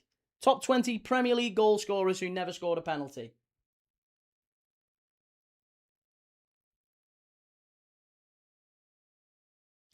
Not Andy Cole. No, Andy Cole did score lots and lots of penalties.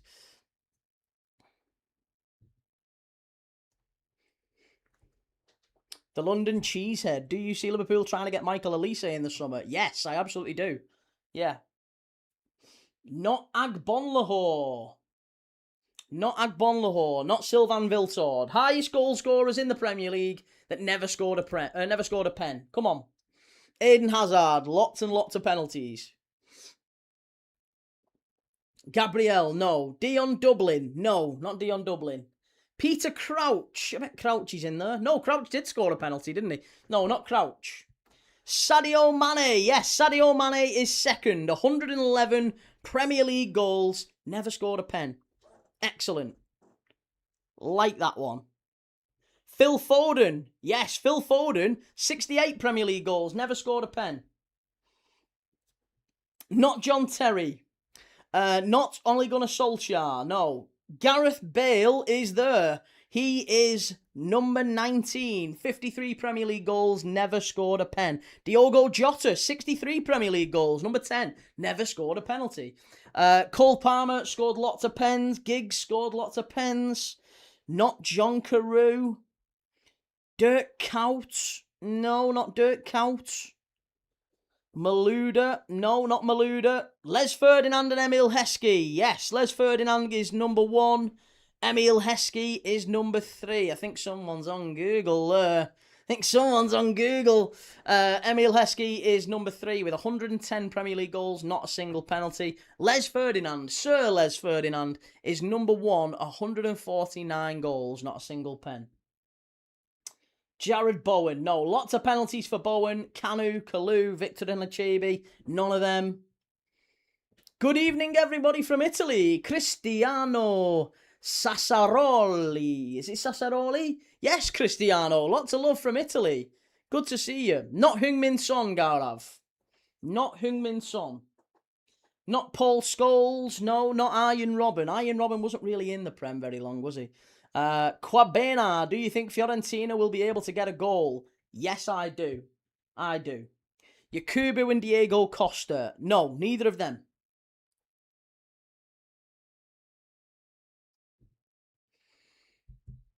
If you've just joined us, we are doing the top 20 Premier League goal scorers. Top 20 Premier League goal scorers who never scored a penalty in the Premier League. It's a very, very difficult quiz.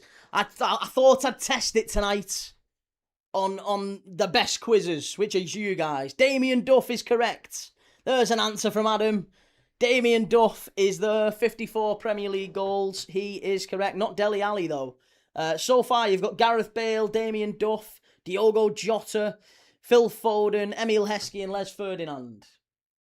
Don't think Andy Cole took pens, did he? Andy Cole certainly took at least one because he's not in the list. Not Gareth Barry. No, Gareth Barry famously took quite a few pens, as did Didier Drogba. Not Nicolas Anelka. No, not Nicolas Anelka. Jelug says, need Fiorentina to score one goal. Counter debate, Key got me. Clocked you. Googling. Cheaters never prosper, mate. Winners never cheat. Cheaters never win. Not really. Not Richarlison, no. Not Crouchy, not Tim Cahill. Oh, sorry, Tim Cahill, yes, apologies. Tim Cahill, 56 Premier League goals, Tim Cahill. He is number 15. Good answer. Very good answer. Sadio Mane, we've already got. 3 stars says, I have a good question. What time does the Porto Forest game finish? My nerves are shot. Not Roy Keane, no. Not John Terry, not Virgil van Dijk. Not Darren Bent. No, Darren Bent scored a fair few. Olivier Giroud. No, not Olivier Giroud.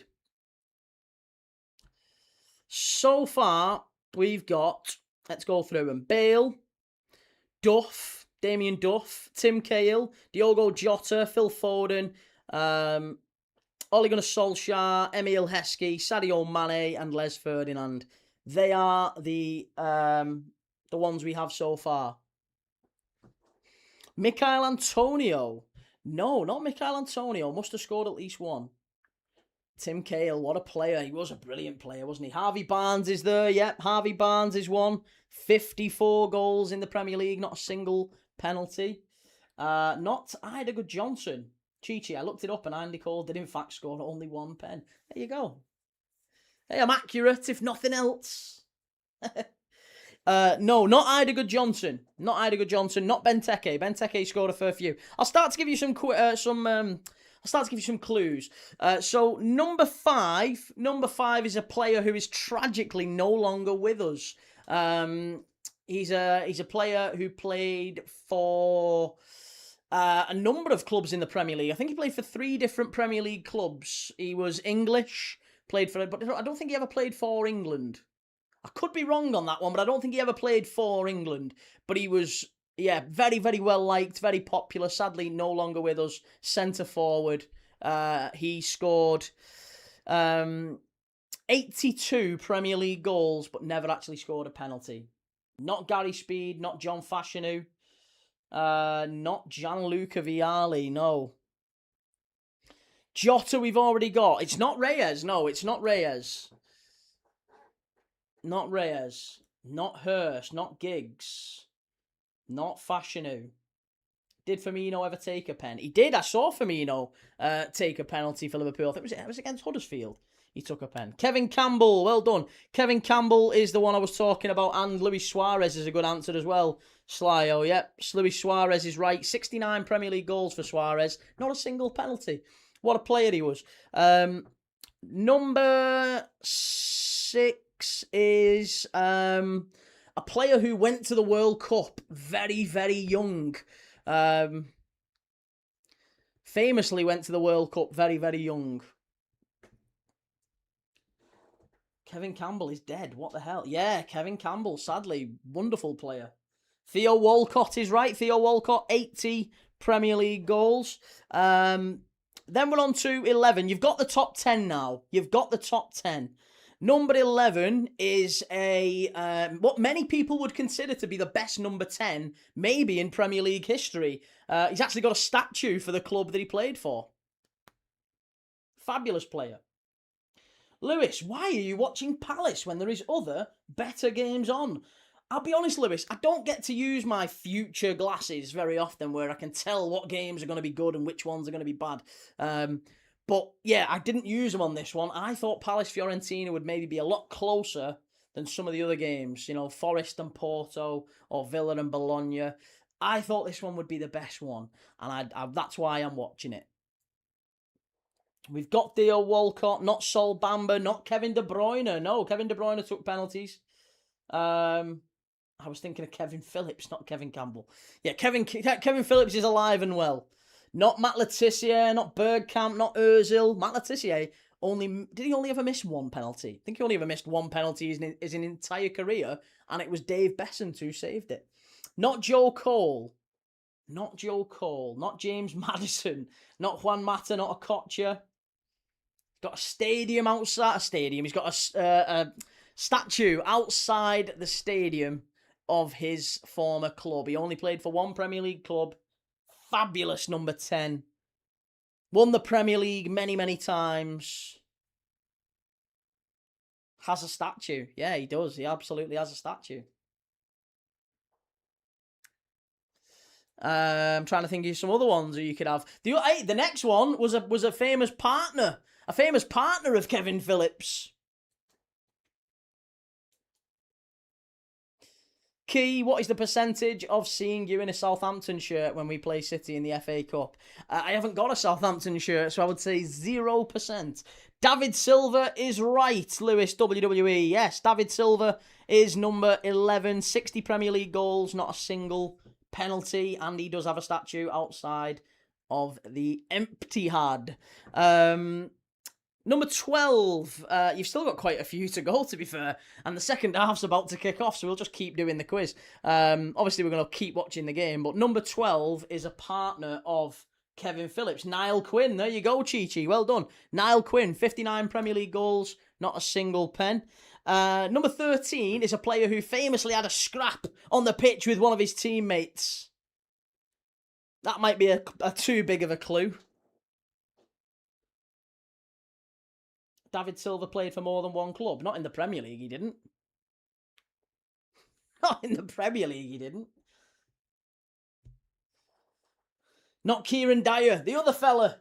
The other fella. Everyone went with the other fella. Adam says start the clock. It's not kicked off yet. It's not kicked off. We're still waiting on it. Lee Bowyer. Lee Bowyer is correct. 57 Premier League goals, not a single pen. Then who's left? You've got two left to get. One of them is 40 and still playing at international level. Famously qualified for the World Cup not that long ago.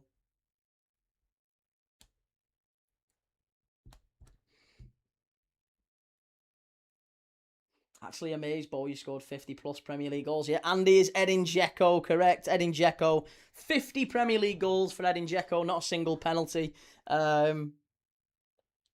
Gareth Bale was next at 53 Premier League goals, not a penalty. Damien Duff, you got Harvey Barnes, Tim Cahill, Lee Bowyer, Niall Quinn, David Silva, Diogo Jota, Phil Foden, Luis Suarez, Gabby Agbonlahor, Theo Walcott, Kevin Campbell, Ole Gunnar Solskjaer, and the top three Premier League goal scorers of all time without scoring a single penalty. Emile Heskey, 110. Sadio Mane, 111. And number one, will never be beaten, I don't think, Les Ferdinand, 149 goals without a single penalty. What a player Sir Les was. So totally underrated. Totally underrated. Wonderful player, Sir Les. Vos Styler, what's with the tissues? There's a joke in there somewhere. I think it's just that maybe, I don't know if it's a protest. Maybe South American flair. South American fans have reached Selhurst Park and they're lobbing toilet roll onto the pitch.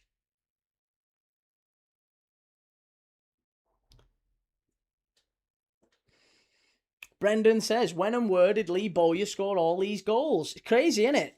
57 Premier League goals. I mean, he played for the decent team. Was it decent? Yeah, it was quite decent teams in the Prem that he played for. Leeds were a really good side. Newcastle, West Ham, brief spell at Charlton, Birmingham for a little bit, wasn't he? Didn't he win the League Cup at Birmingham as well? He knocked about a bit, Lee Bowyer. I mean, even if you just say he had a 12-year career in the Premier League and averaged like 5 goals a year, it's there, isn't it?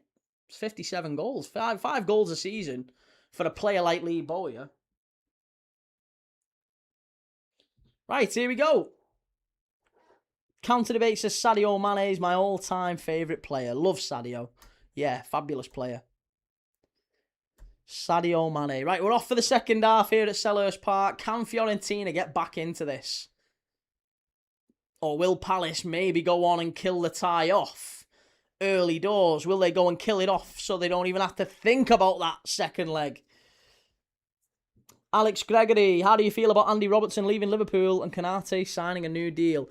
Really, really gutted about Andy Robertson leaving. I would have loved him to sign a new contract and stay. He's a wonderful player, perfect sort of player you want in the dressing room. I'm really gutted that we're letting him go. I still think he's a top left back, and he's exactly the sort that I would want to help bring on Milos Kerkez next year. I think it's a shame that the club are letting him go, but I also understand. I think it's driven by Andy Robertson. He's, according to some sources, how true it is, I don't know, but according to some sources, Andy Robertson has made it known that he wants to play regular football and he doesn't see that happening at Liverpool, and that's kind of fine. He is never going to be our number one anymore. Milos Kerkez is our number one, and he wants to go and play somewhere in his final few years where he will be number one. He's not interested in sitting on the bench. He wants to be number one, and I get that. That's fine. I understand it. He's that sort of player. I don't want to sit on the bench anywhere and just take me money. He's too competitive, and he's one of the best left backs I've ever seen. So I'm gutted about that, but I'm absolutely made up about Konate signing a new deal. If that's true, there's not a better centre back that Liverpool could have signed realistically this summer to partner Virgil van Dijk. I think Konate's world class. I wouldn't want him to leave. I've said that all season. Wouldn't want him to leave. 2-0 now for Aston Villa. I am Cruz says only Ali and Van Dijk left from that 2019 final now, and they'll both be gone next year. This is it. Like, do you not give credit a little bit in the bank for how hard that is for a manager to have to deal with that, like moving all those players out?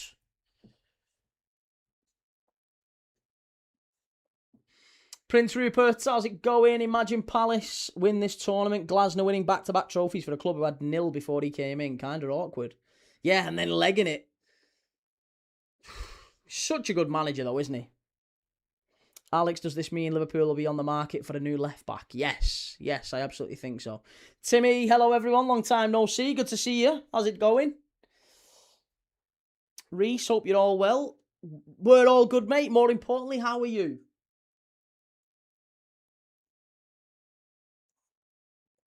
Shane says Konate, world class. I don't think you can name 5 better centre-backs than Konate. I think you'll struggle. Even if you can name 5, I think you'd struggle to name 10.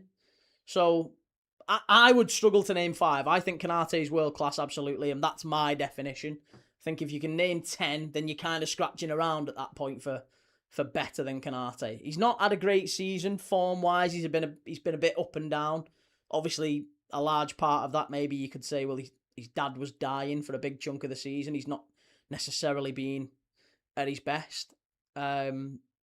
But for most of the last time, since his dad passed away, he came back and he's been brilliant for most of the time. It's a shame, really, that he's had to play through all that, and maybe we don't give footballers enough credit. They're human beings at the end of the day. Brendan says we have very different opinions on Konaté's capabilities. I don't think name me a better centre-back that we could have gone out there and signed this summer than Ibrahima Konaté, who'll probably start for France at the World Cup. I'm not sure you're going to find a better centre-back that's available on the market that we could realistically go and buy. I don't think there is one. He's been so poor this year. I know, but you've heard. Come on, mate. That's form is temporary, class is permanent. You know that old adage. Listen, Virgil van Dijk. If we just looked at his form one season, Christ, there was that year where he was god-awful. He was dreadful. Came back and was basically the best player, best defender in the world the year after. So, form is temporary. It's not always the case that how a player plays for half a season is exactly how they are. Konaté's been fantastic for many, many years, and he's got that credit in the bank. Van der Ven is better than Konaté. No, I don't think you're going to find many football fans agree with that opinion. Christ, I don't think you'd find many Spurs fans agree with that opinion.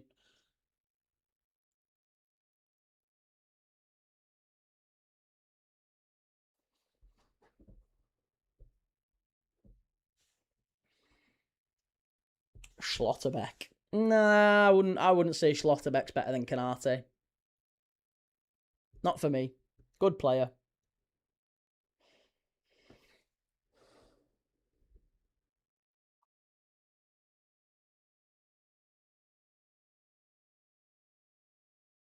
Bastoni is not even close. Bastoni is not better than Konaté. Again, the people who are saying Konaté's had a terrible season, have you watched Bastoni? Have you watched Bastoni? Lucas Howard, not every game is worth reacting to. Are you that lonely? I don't know if you equate loneliness. That's an interesting and very emotive word to use. Loneliness. You think that I watch every game out of loneliness? It's an odd take. I've never heard that before. Loneliness. Well, no, sir. No, I don't watch every game or a game a day. It's not every game. It's one game every single day. It's 2.5 hours out of my day to watch a game of football. It's certainly not loneliness. But I appreciate your sincerity. It's very kind of you.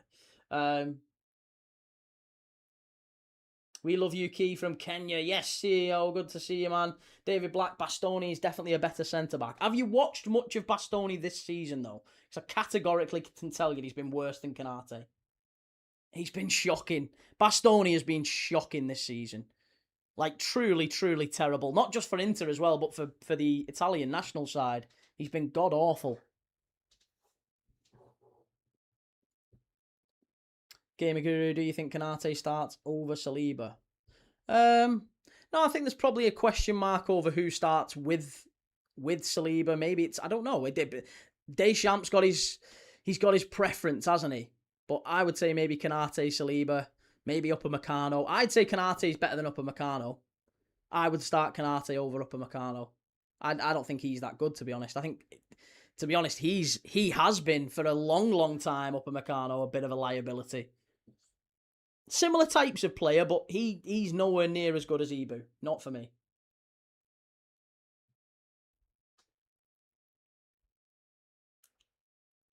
Pacho's Pacho's decent, but again, I don't think Pacho's an upgrade on Konaté.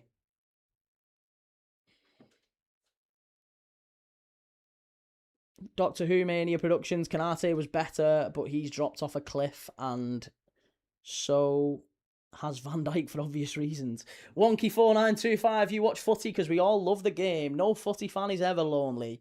Not when we've got this wonderful Premier League dad community to watch games together. Listen, you don't have to watch games on your own.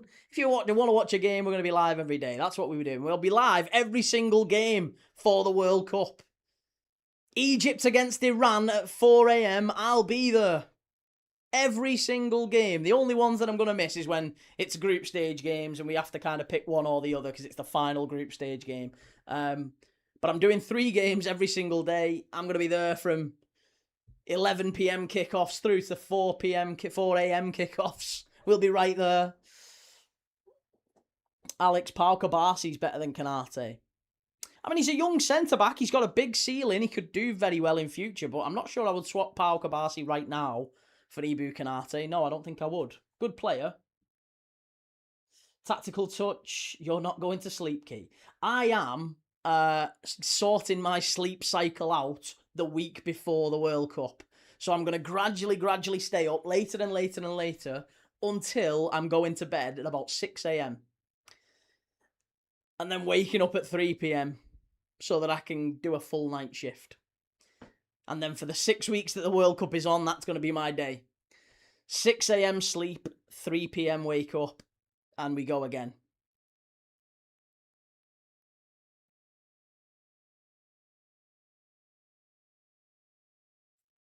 Ball whipped in, cleared away, unlucky.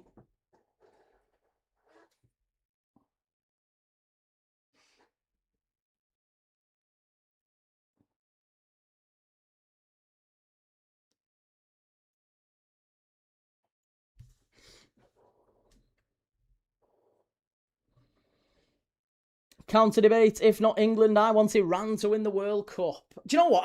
I don't think Iran are even going to the World Cup as it stands. It's a shame.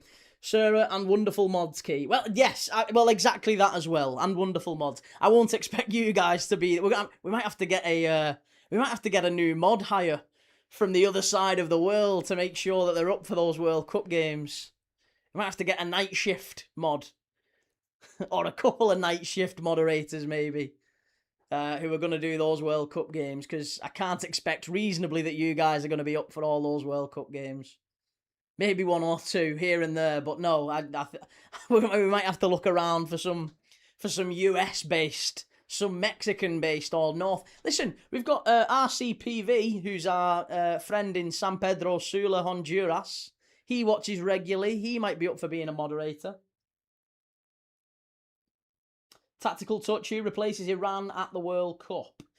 I think it would be maybe the United Arab Emirates, if I'm not wrong. Assuming they don't go. We don't know what... I don't know if it's kind of been confirmed or not confirmed or what yet. Obviously, there's politics stuff happening every day, and Trump and the Straits of Hormuz and all that stuff going on still at the minute. So hopefully that's all resolved and Iran can compete at the World Cup as they deserve to. It would be a shame, wouldn't it, if that was the reason they don't play at the World Cup. Be annoying. It would be a real shame for them. Massively unjust. Antonia says Fiorentina. I don't know what that means. Prince Rupert, they better not slip Italy in the back door if Iran don't go. You can't get Italy in the World Cup for that one, just for that reason. The Italians secretly praying for World War III just so they can get to the World Cup. Can't see that. I Am Crute says, could you imagine if Iran won the World Cup, Trump would do a Senegal and not hand the trophy over? Fiorentina over to the right-hand side. Jack Harrison, far post. Lots of pressure from Laviola here.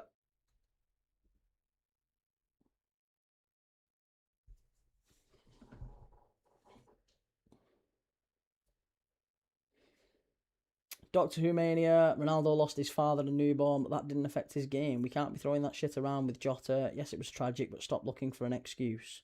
Oh, come on, mate. That's a little bit harsh. That's a little bit harsh. It's not about saying it's an excuse. It's saying that it's a variable, isn't it? It's an extra variable. No one's using that as an excuse, but it is a variable, and variables matter, don't they? At the elite level, a 1% drop, a literal 1% drop in concentration, in input, in just minor things. Like, these are all variables that matter at the top level.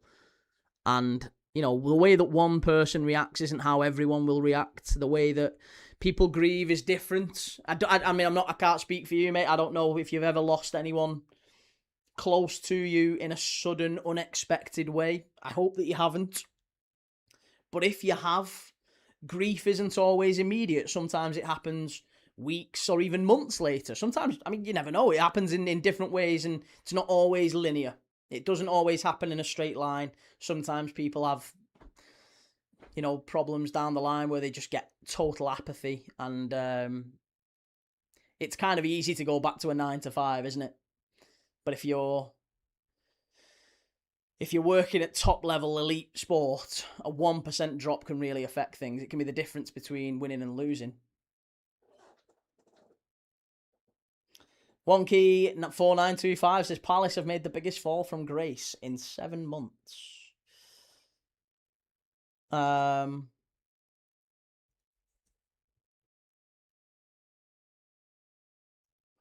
am Crute says if Jota was still around, though, I don't think he sorts out the tactical issues within the team. I mean, to be honest, I don't even want to. I feel like that's a little bit murky and a little bit. It would be even more insensitive to debate how the team would look if Jota was here. Jota was a wonderful footballer. I don't think there needs any more to be said about that. He was a wonderful footballer, wonderful player, and I think his death affected the squad in ways that we really can't wrap our heads around. Whether it affected the team and is 100% responsible for the way we are this season, I'm not saying that. I'm not saying it's 100% responsible. I'm not even saying it's 50% responsible. But it is a percentage. Maybe you'll argue that it's 1%. Maybe some would argue, well, it's 20%. All I'm saying is I think you can attribute some degree, whether it's lack of preparation, whether it's, a disrupted pre-season because the players were grieving. All that sort of stuff does have a knock-on effect. And maybe just general apathy, players losing their best mate, the guy in the changing room who was always laughing and smiling. It's going to have an impact. How much of an attribute you want to give it is a different matter altogether.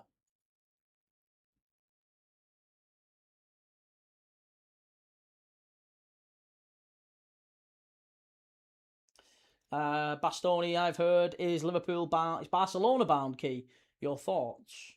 Good luck to him. Yeah, I don't think Bastoni's a particularly strong centre back, to be honest. I think he's had a fall off, definitely. What are we saying?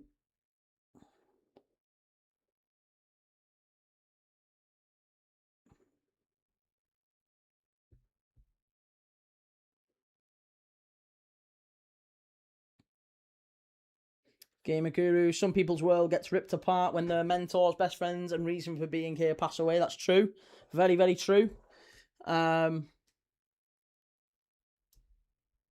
whole Liverpool squad lost a teammate, and there wasn't just Kanate. His performance has been absolutely awful. We're not using that as an excuse for his performance, not having that whatsoever. No, I don't think there's it's not being used as an excuse. It's just a variable, isn't it? It's a variable. It's another thing. It's another factor. It's a lot of things at play. A lot of factors at play.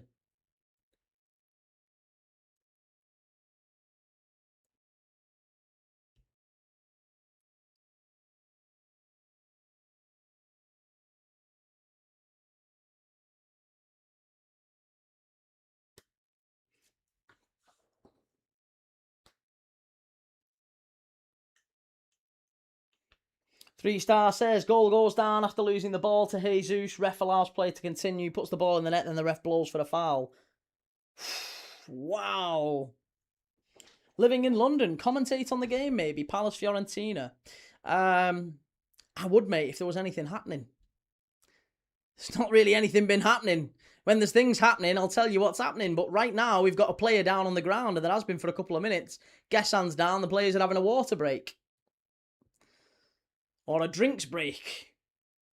Gessan's down. Glasner's having a chat to his players. The Fiorentina players are having a water break. There you go. That's about as much commentary as you need right now.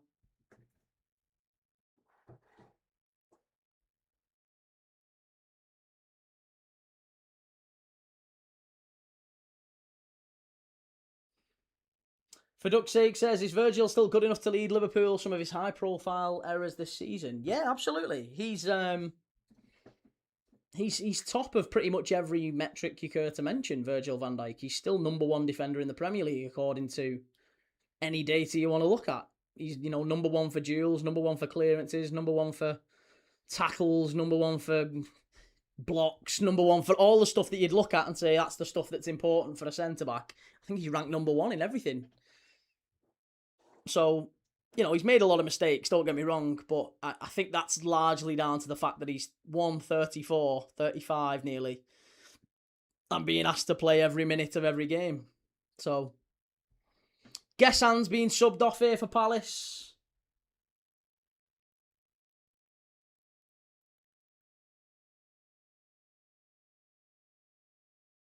Will Key, you are genuinely the only Liverpool fan I still see backing the manager.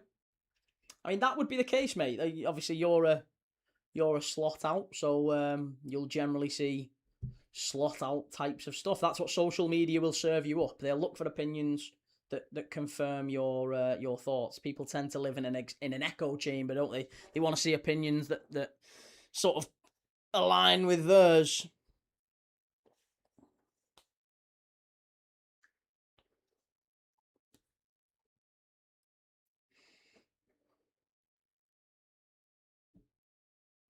I am correct. The match-going fans are turning. Carragher and Gerrard are both concerned for him. But both said they want the manager to stay. Gerrard said that he thinks the manager should stay. Brendan Rodgers stayed in exactly the same position. And I think the club will do the same again. I think they'll recognise that the manager deserves time, and he does. I think he deserves the opportunity to fix things. So I would absolutely give him the summer. Absolutely give him the summer.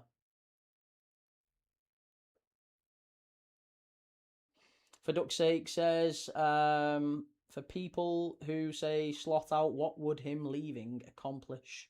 What would him leaving accomplish given the investment expenditure? Yeah, again, I don't know, mate. I don't know what people are hoping to see if slot is changed. The manager getting changed doesn't change all the issues Liverpool have. Doesn't change anything, does it really? Barcelona made a complaint about the referee yesterday. I mean, that's not going to change anything either, is it? Let's be honest. Barcelona will have a whinge and that'll be it. They'll have a whinge. The referee won't do anything and UEFA won't do anything. They'll just have noted that they've had a whinge. Gamer Guru says Gerrard probably thought he should stay when he was managing badly too. I know, but Gerrard's a Liverpool fan. I don't think he would say things that is not in the interest of the club. I don't think he would ever say things that he doesn't personally believe in. He's not, he's not PR trained by the club. I think if he thought the manager should go, then I think he would say words to that effect. Maybe he wouldn't call for him to be sacked, but I think he would say something to the effect of, I think the manager needs to take a long, hard look at himself, and if he doesn't get results soon, then the club might need to make a decision or something like that. But he's not said anything of that sort. Actually, he said I think the manager should stay. I think the manager's done well. He's got credit in the bank. So I expect he will. I expect he will stay.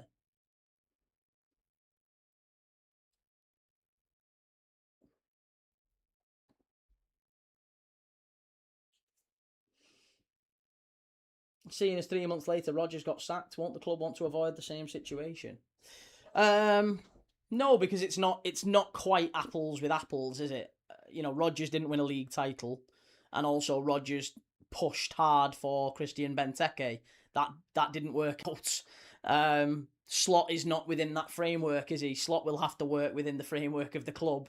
He'll have to go and get the players that the club wants. So Slot's got more credit in the bank than Rodgers did, and he's also not going to get the freedoms that Rodgers had. So I think that's maybe why it's different. Social, he don't go to games. He's a fraud of a supporter. I'm a fraud of a supporter. Interesting. It's a little bit of an elitist upper class view, that. You don't go to games, therefore you're not a supporter. You're an absolute fraud. Hey, takes all sorts, doesn't it? Takes all sorts. MUFC, I go to games, but the atmosphere is shocking at Old Trafford sometimes. Hey, listen, I've been to lots of games. I've been very lucky to go to lots of games, but I won't be going back again. If that makes me a fraud, I'll take that. If I'm a fraud as a result, I'm okay. That's fine.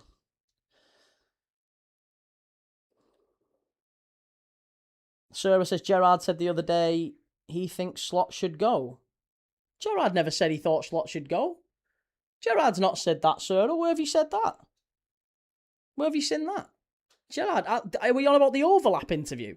When Gerrard did the overlap the other day, and the only thing that's changed is this PSG game. Since Gerrard did the overlap, no, he was absolutely behind the manager.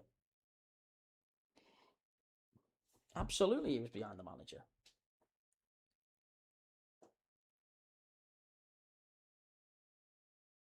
Shakhtar 1, Alkmaar 0. Villa look like they've got that one wrapped up. Honestly, the Forest game might be the best one.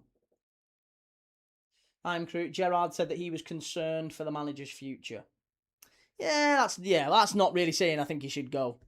Counter debate, to be fair, I know Liverpool won the first 5 games last minute. I won't say that's a good start, and yet obviously Palace did a last minute goal against them, and that broke them. Sizwengo Kobo, Eagles. Eagles are flying here, 2-0. Great performance. DC, people don't understand when you have kids, you have to stop being selfish and provide. I know, but to be fair, mate, the people making these comments probably are kids, aren't they? They haven't got a clue. Tappers it in golf. No, mate, I don't. Finners Matty, not many fans get the opportunities to go games, so does that make most fans frauds? Hey, listen, exactly. To be honest, I think it was a silly comment. It was a silly comment from a silly person who's just trying to get a little bite because he maybe doesn't get the attention he needs at home.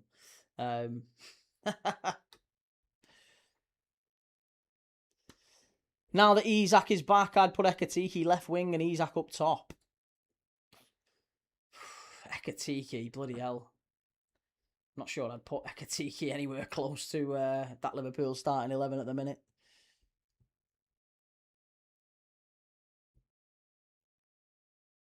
Tappers it in golf. I'm an Arsenal fan and think you should stick with him like we did.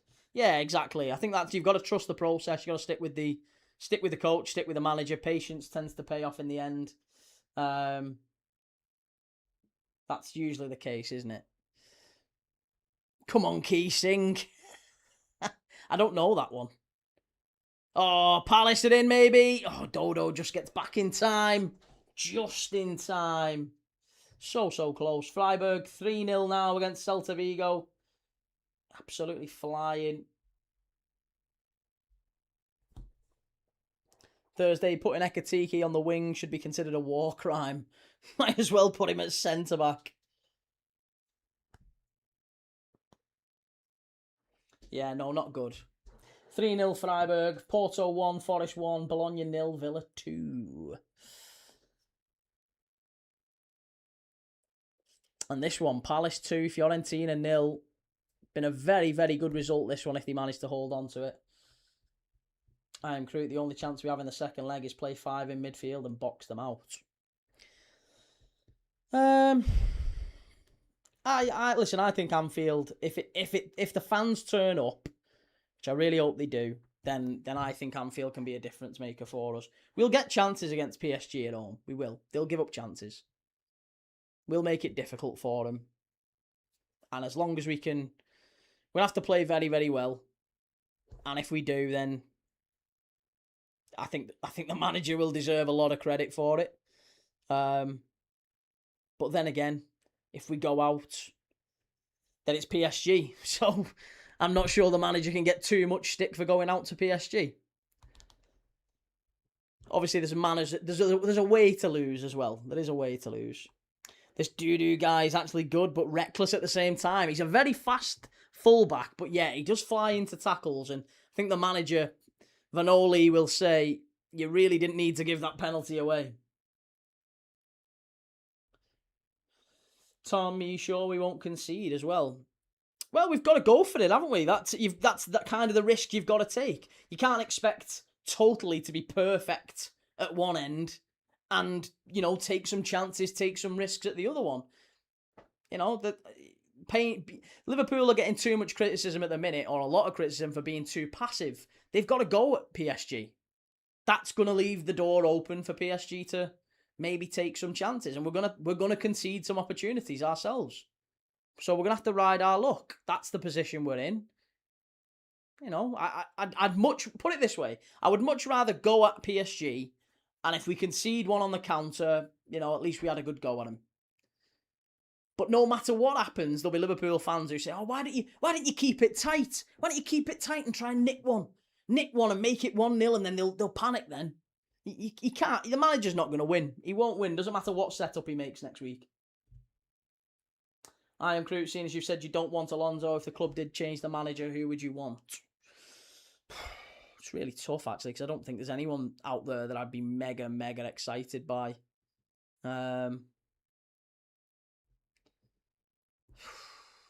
It's tough.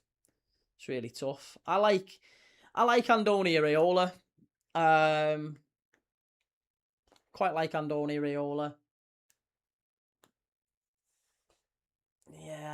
Yeah, I don't know. There's nobody that really stands out to me as like a really top manager for us. Critician Horror, Palace fan here. Apologies for the bore festival of the second half. No, mate, not at all. Listen, this is what we do. We watch games of football. Sometimes when it is a little bit boring, we'll have quizzes or we'll have a general chit chat about other things in football. At the minute tonight, it seems to be very much about Liverpool's performance last night. So, you know, we're having a bit of a chit chat on that. We're dwelling on that. I'm sure tomorrow in the Wolves and West Ham game, maybe the focus will switch towards this weekend's Premier League games and all that sort of stuff. But tomorrow we're going to be watching West Ham against Wolves at the London Stadium. Big game at the bottom of the Premier League, that one.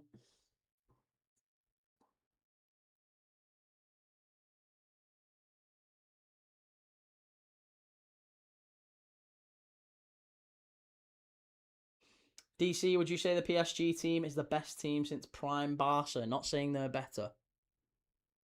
Well, it was the Luis Enrique team, by the way. You know, a lot of Liverpool fans are big on Luis Enrique, but Luis Enrique had some very bad performances in Europe. People tend to forget that.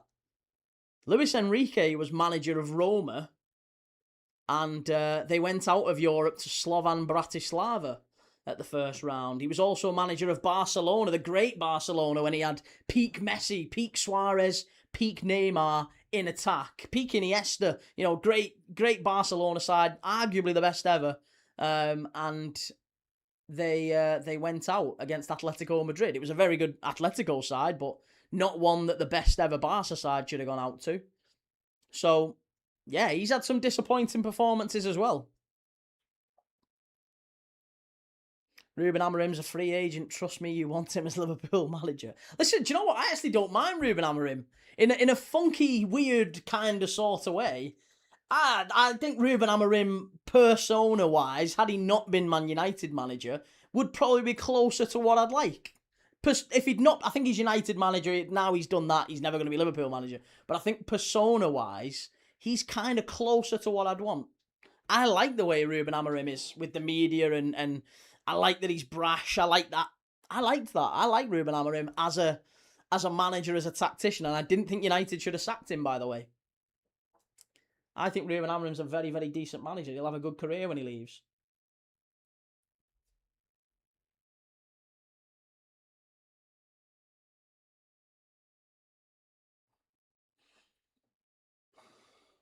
I'm not saying we should get either, but if we got Iraola, do you reckon Bournemouth would eye up Xavi? Yeah, Xavi's not going to Bournemouth. It would be absolutely hilarious, though. I like him. Yeah, I like Amorim. Counter debate. I just want Spurs to go down.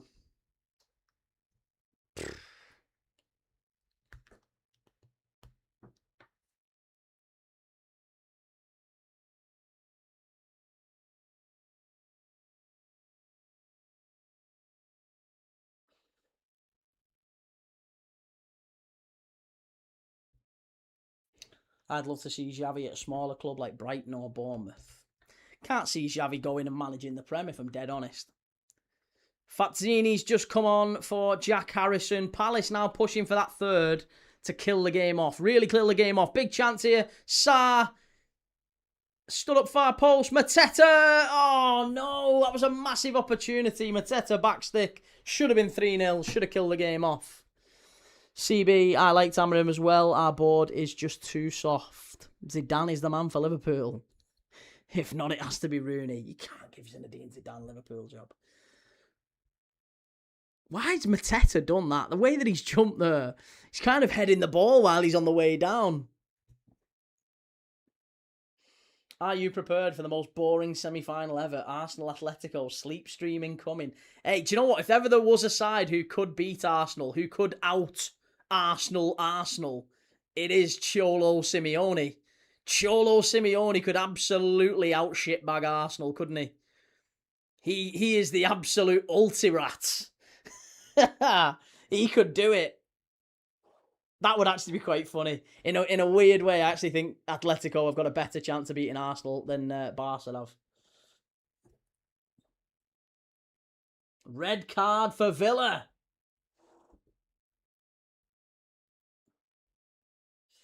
I am Crew could fully see Arsenal going for Simeone if they got rid of Arteta. Cholo, I think he's going to be done. I think he'll finish, I think when he leaves Atleti, that's him done. Thursday says, personally, I think that if Xabi doesn't go to Liverpool, there's a high chance he goes to a top-level Italian club. Thoughts? Possibly, yeah. I think an Inter, a Juve, an AC maybe a Napoli. Conte seems to move on quite quickly from clubs, so...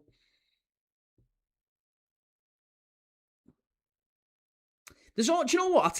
I'll tell you one manager who I actually would quite like at Liverpool. If we did decide to move Arne Slot on, and I don't want us to, but there is a manager that I really, really do respect in Italy who I think would be a very much a bold choice for Liverpool.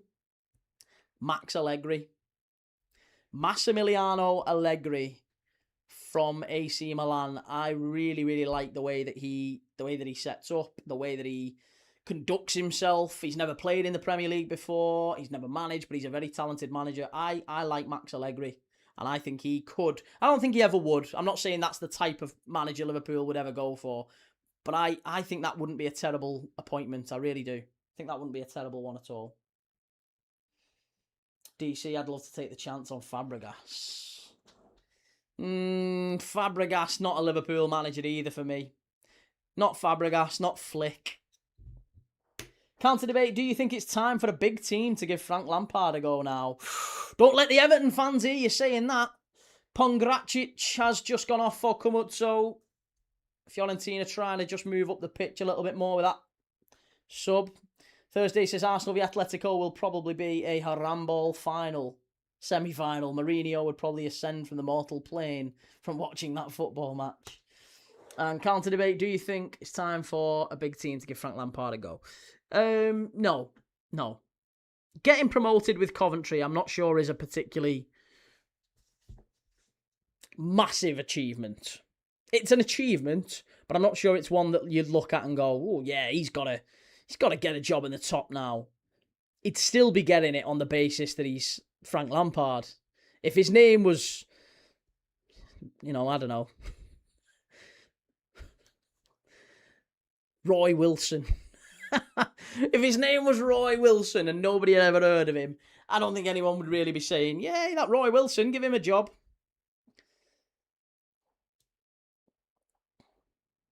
Gamer Guru, mate, we walked Atletico when we played them recently, kid. Yeah, but they've recovered, they've changed, they've got back to it, haven't they?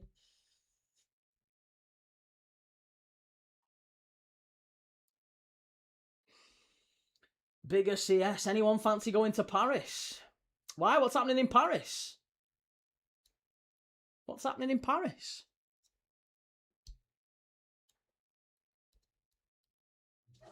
I'd give him the Palace job. Maybe. Hey, Palace. Yeah, listen, it's going to be interesting to see exactly who Palace go for when Glasner leaves.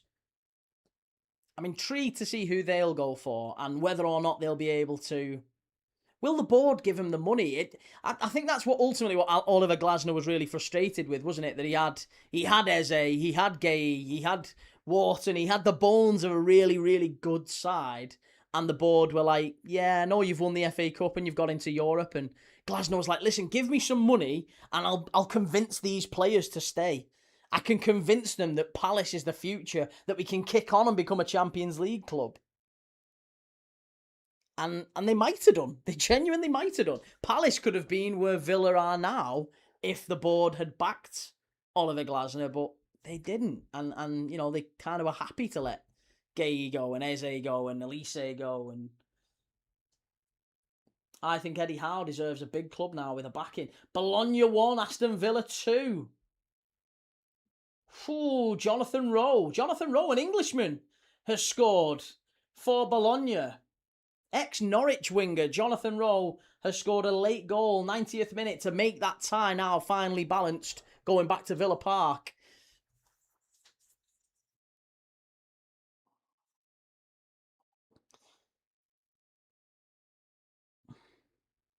Thursday question should be, who's in Paris?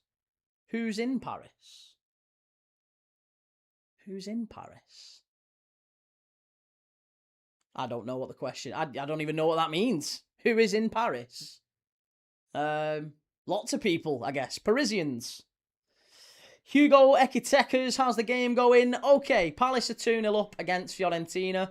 They are very much in control. Fiorentina haven't really had any chances second half. It has been quite dull, quite dour since Palace got that second goal in the first half just to kill the game off. Well, you boys were there last night. We were there last night, yeah, but we're not there now.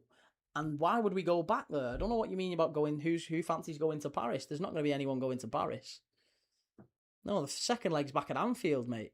Did you try and make a little jokey joke there and you got it wrong? I think you made a mess of yourself there, mate. Come on, have a try. Have another try. Have another go. Clearly no Kanye fans here then. Oh, I'm a Kanye fan. I just didn't get it. Question should be, who's in Paris? Mate, you're not going to get that. You're not going to get that. You're never going to get that from that who's in Paris.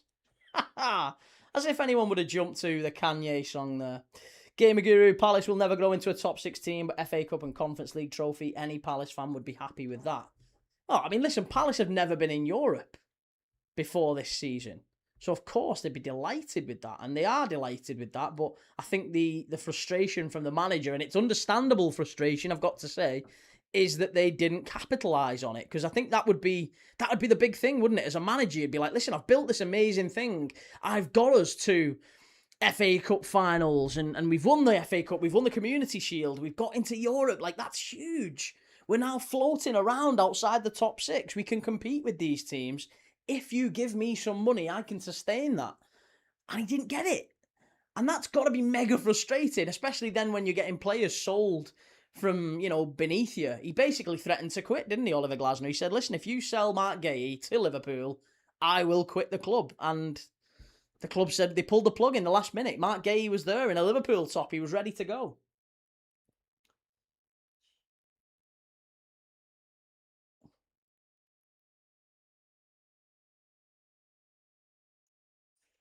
Zachariah, are you a Liverpool fan, Zachariah, out of interest?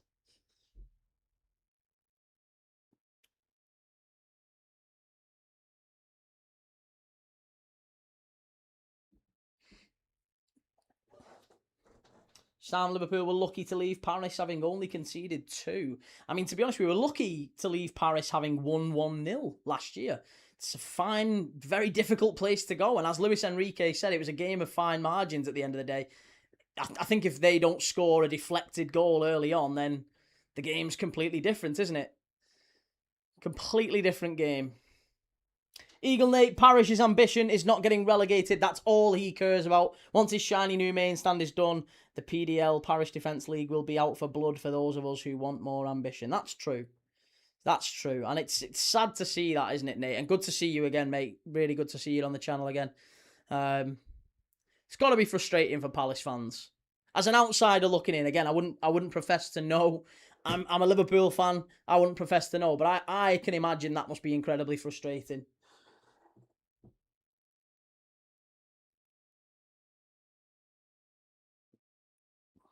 Zachariah, I am, lad. You are a Liverpool fan. Okay, cool. Cool. Abu Al Hassan, what do you think of Chelsea? I'm not a lover of Chelsea. I don't particularly like Chelsea. Going back to the rivalries that Liverpool had with them in the mid noughties, in the early noughties. So I'm not a lover of Chelsea. However, I think Chelsea might just miss out on Champions League football next season the way that they're playing. They've got less, even as bad as Liverpool are, they've got less points than us in the last 5 or 6 games. Villa have won 3-1 now, so they scored late on. I didn't even see that. Villa have won 3-1 in Bologna, so that probably means the tie is as good as over going back to Villa Park. Forest and Porto 1-1. That'll be a good second leg, I would imagine. And Fiorentina now have it all to do against Palace. Whew. Cretation Horror, what's Slot's problem this year then, you think? I was rooting for the Pool this year. Slot's problem is a lack of pace in the side, mate. I think the problem is the board sold him down the river in the summer. He doesn't make the signings at Liverpool. And what they basically did was got rid of all our title winners, our experience. Oh, what a goal that is! Fabulous goal from Ismail Assar, 3-0 Palace. Game won, game wrapped up, tie wrapped up. Palace as good as in the semi-final now. And I think that's basically decided what our game is next Thursday. Forest, Porto at the City Ground. It's the only English tie that has any meaning next week. What a goal. Fabulous game from Palace today. They've absolutely wrapped it up before the second leg, and it'll just be a formality now in Florence. Fabulous header from Ismail Assar. A wonderful underrated player, by the way, as well. Really like Ismail Assar. Very, very talented player.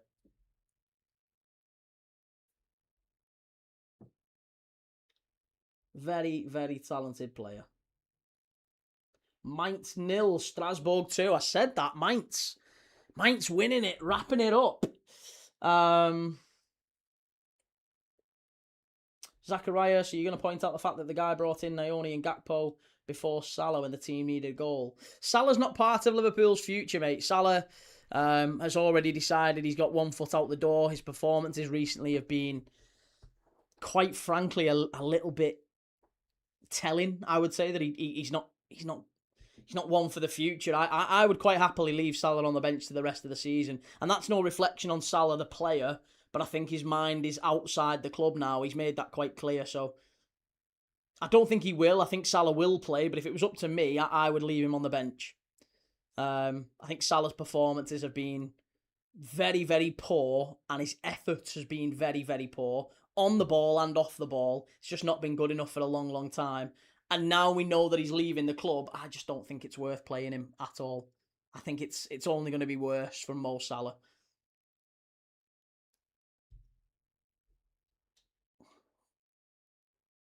I am Crute, so you're all right with his Liverpool career ending on a whimper.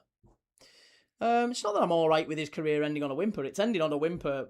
That's no... I don't think the club have a responsibility to him. I don't think... Well, listen, I think he has a responsibility to his teammates and to the fans, but I don't think the club they don't have a responsibility to play him to help in any way ensure... They can maybe play him at the last game of the season, start him last game of the season, take him off at the end of the game, give him an applause, maybe give him a penalty if we get one.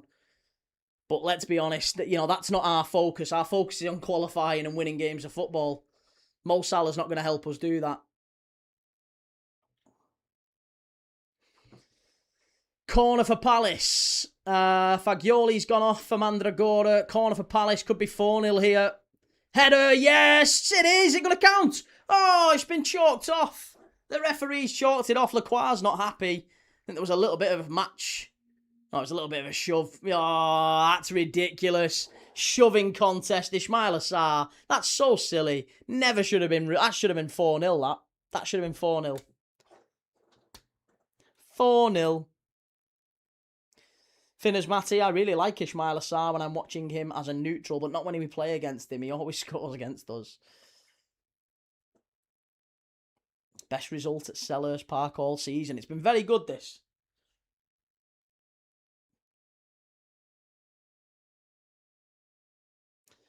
Zachariah, leave a guy on 350k a week on the bench, mate. Well, why does it matter how much he's earning? He's not on 350k a week, by the way. He's on 400k a week. But why should it matter how much he's earning? He's not putting it in. It doesn't matter whether he's earning 400k or 40k. He's not putting the effort in. If he's not playing and playing well, then get him out the side. Honestly, I would rather play other players ahead of him who are part of the squad and are absolutely focused on being here next year. Mo Salah isn't. Mo Salah isn't. His head is out of the door. Do you think Liverpool has a chance to go through? Yeah, of course we have a chance to go through. It's only 2-0. Only 2-0. We've come back from bigger deficits before with worse teams. So, yeah, absolutely we can turn it round. Ben, didn't De Gea concede 4 last time he played Palace? Leave the football before the football leaves you. And Shahid Qureshi, Palace play their best football in Europe. They do. They always save their best footy for Europe. Ball in, Munoz must be 4. Oh, nearly 4. So close.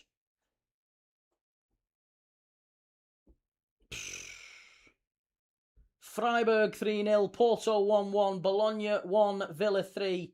Rayo Vallecano 3-0 up against AEK Athens. Mainz 2-0 Strasbourg. Shakhtar 3-0 Alkmaar. Bloody hell. Some of the ties are pretty much wrapped up. I can't see anything changing in the Conference League. It's going to be Shakhtar, Mainz, Rayo and Palace in the semis. The quarters pretty much done. Sorry, the semis pretty much done now for the Europa League as well. All bar Porto, Forest and Braga Betis. They are the 2 still to be decided. So Porto Forest will probably be the game to go to next week.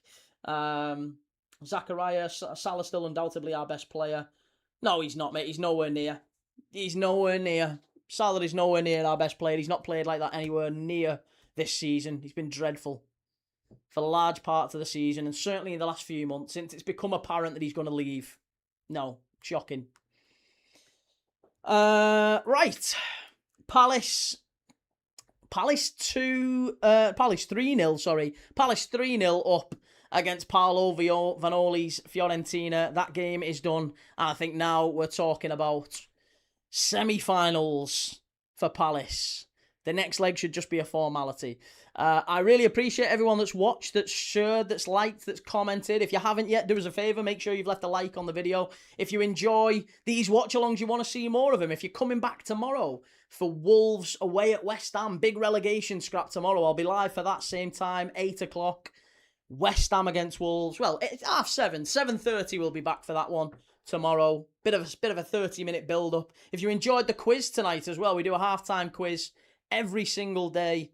And we're going to be live for all the big games this weekend as well. Arsenal, Bournemouth, Everton, Brentford, or Brentford-Everton, isn't it? It's at the Amex. No, the G-Tech. Not the Amex. The Amex is Brighton. Brentford-Everton, Liverpool, Fulham. And then on Sunday, we're doing Sunderland, Tottenham, plus Chelsea against Manchester City. Big game on Sunday. Lots of love, everyone. Really appreciate you. Thank you so much. Make sure you've subscribed. I'll see you tomorrow. Have a nice night, everyone. Ta-da.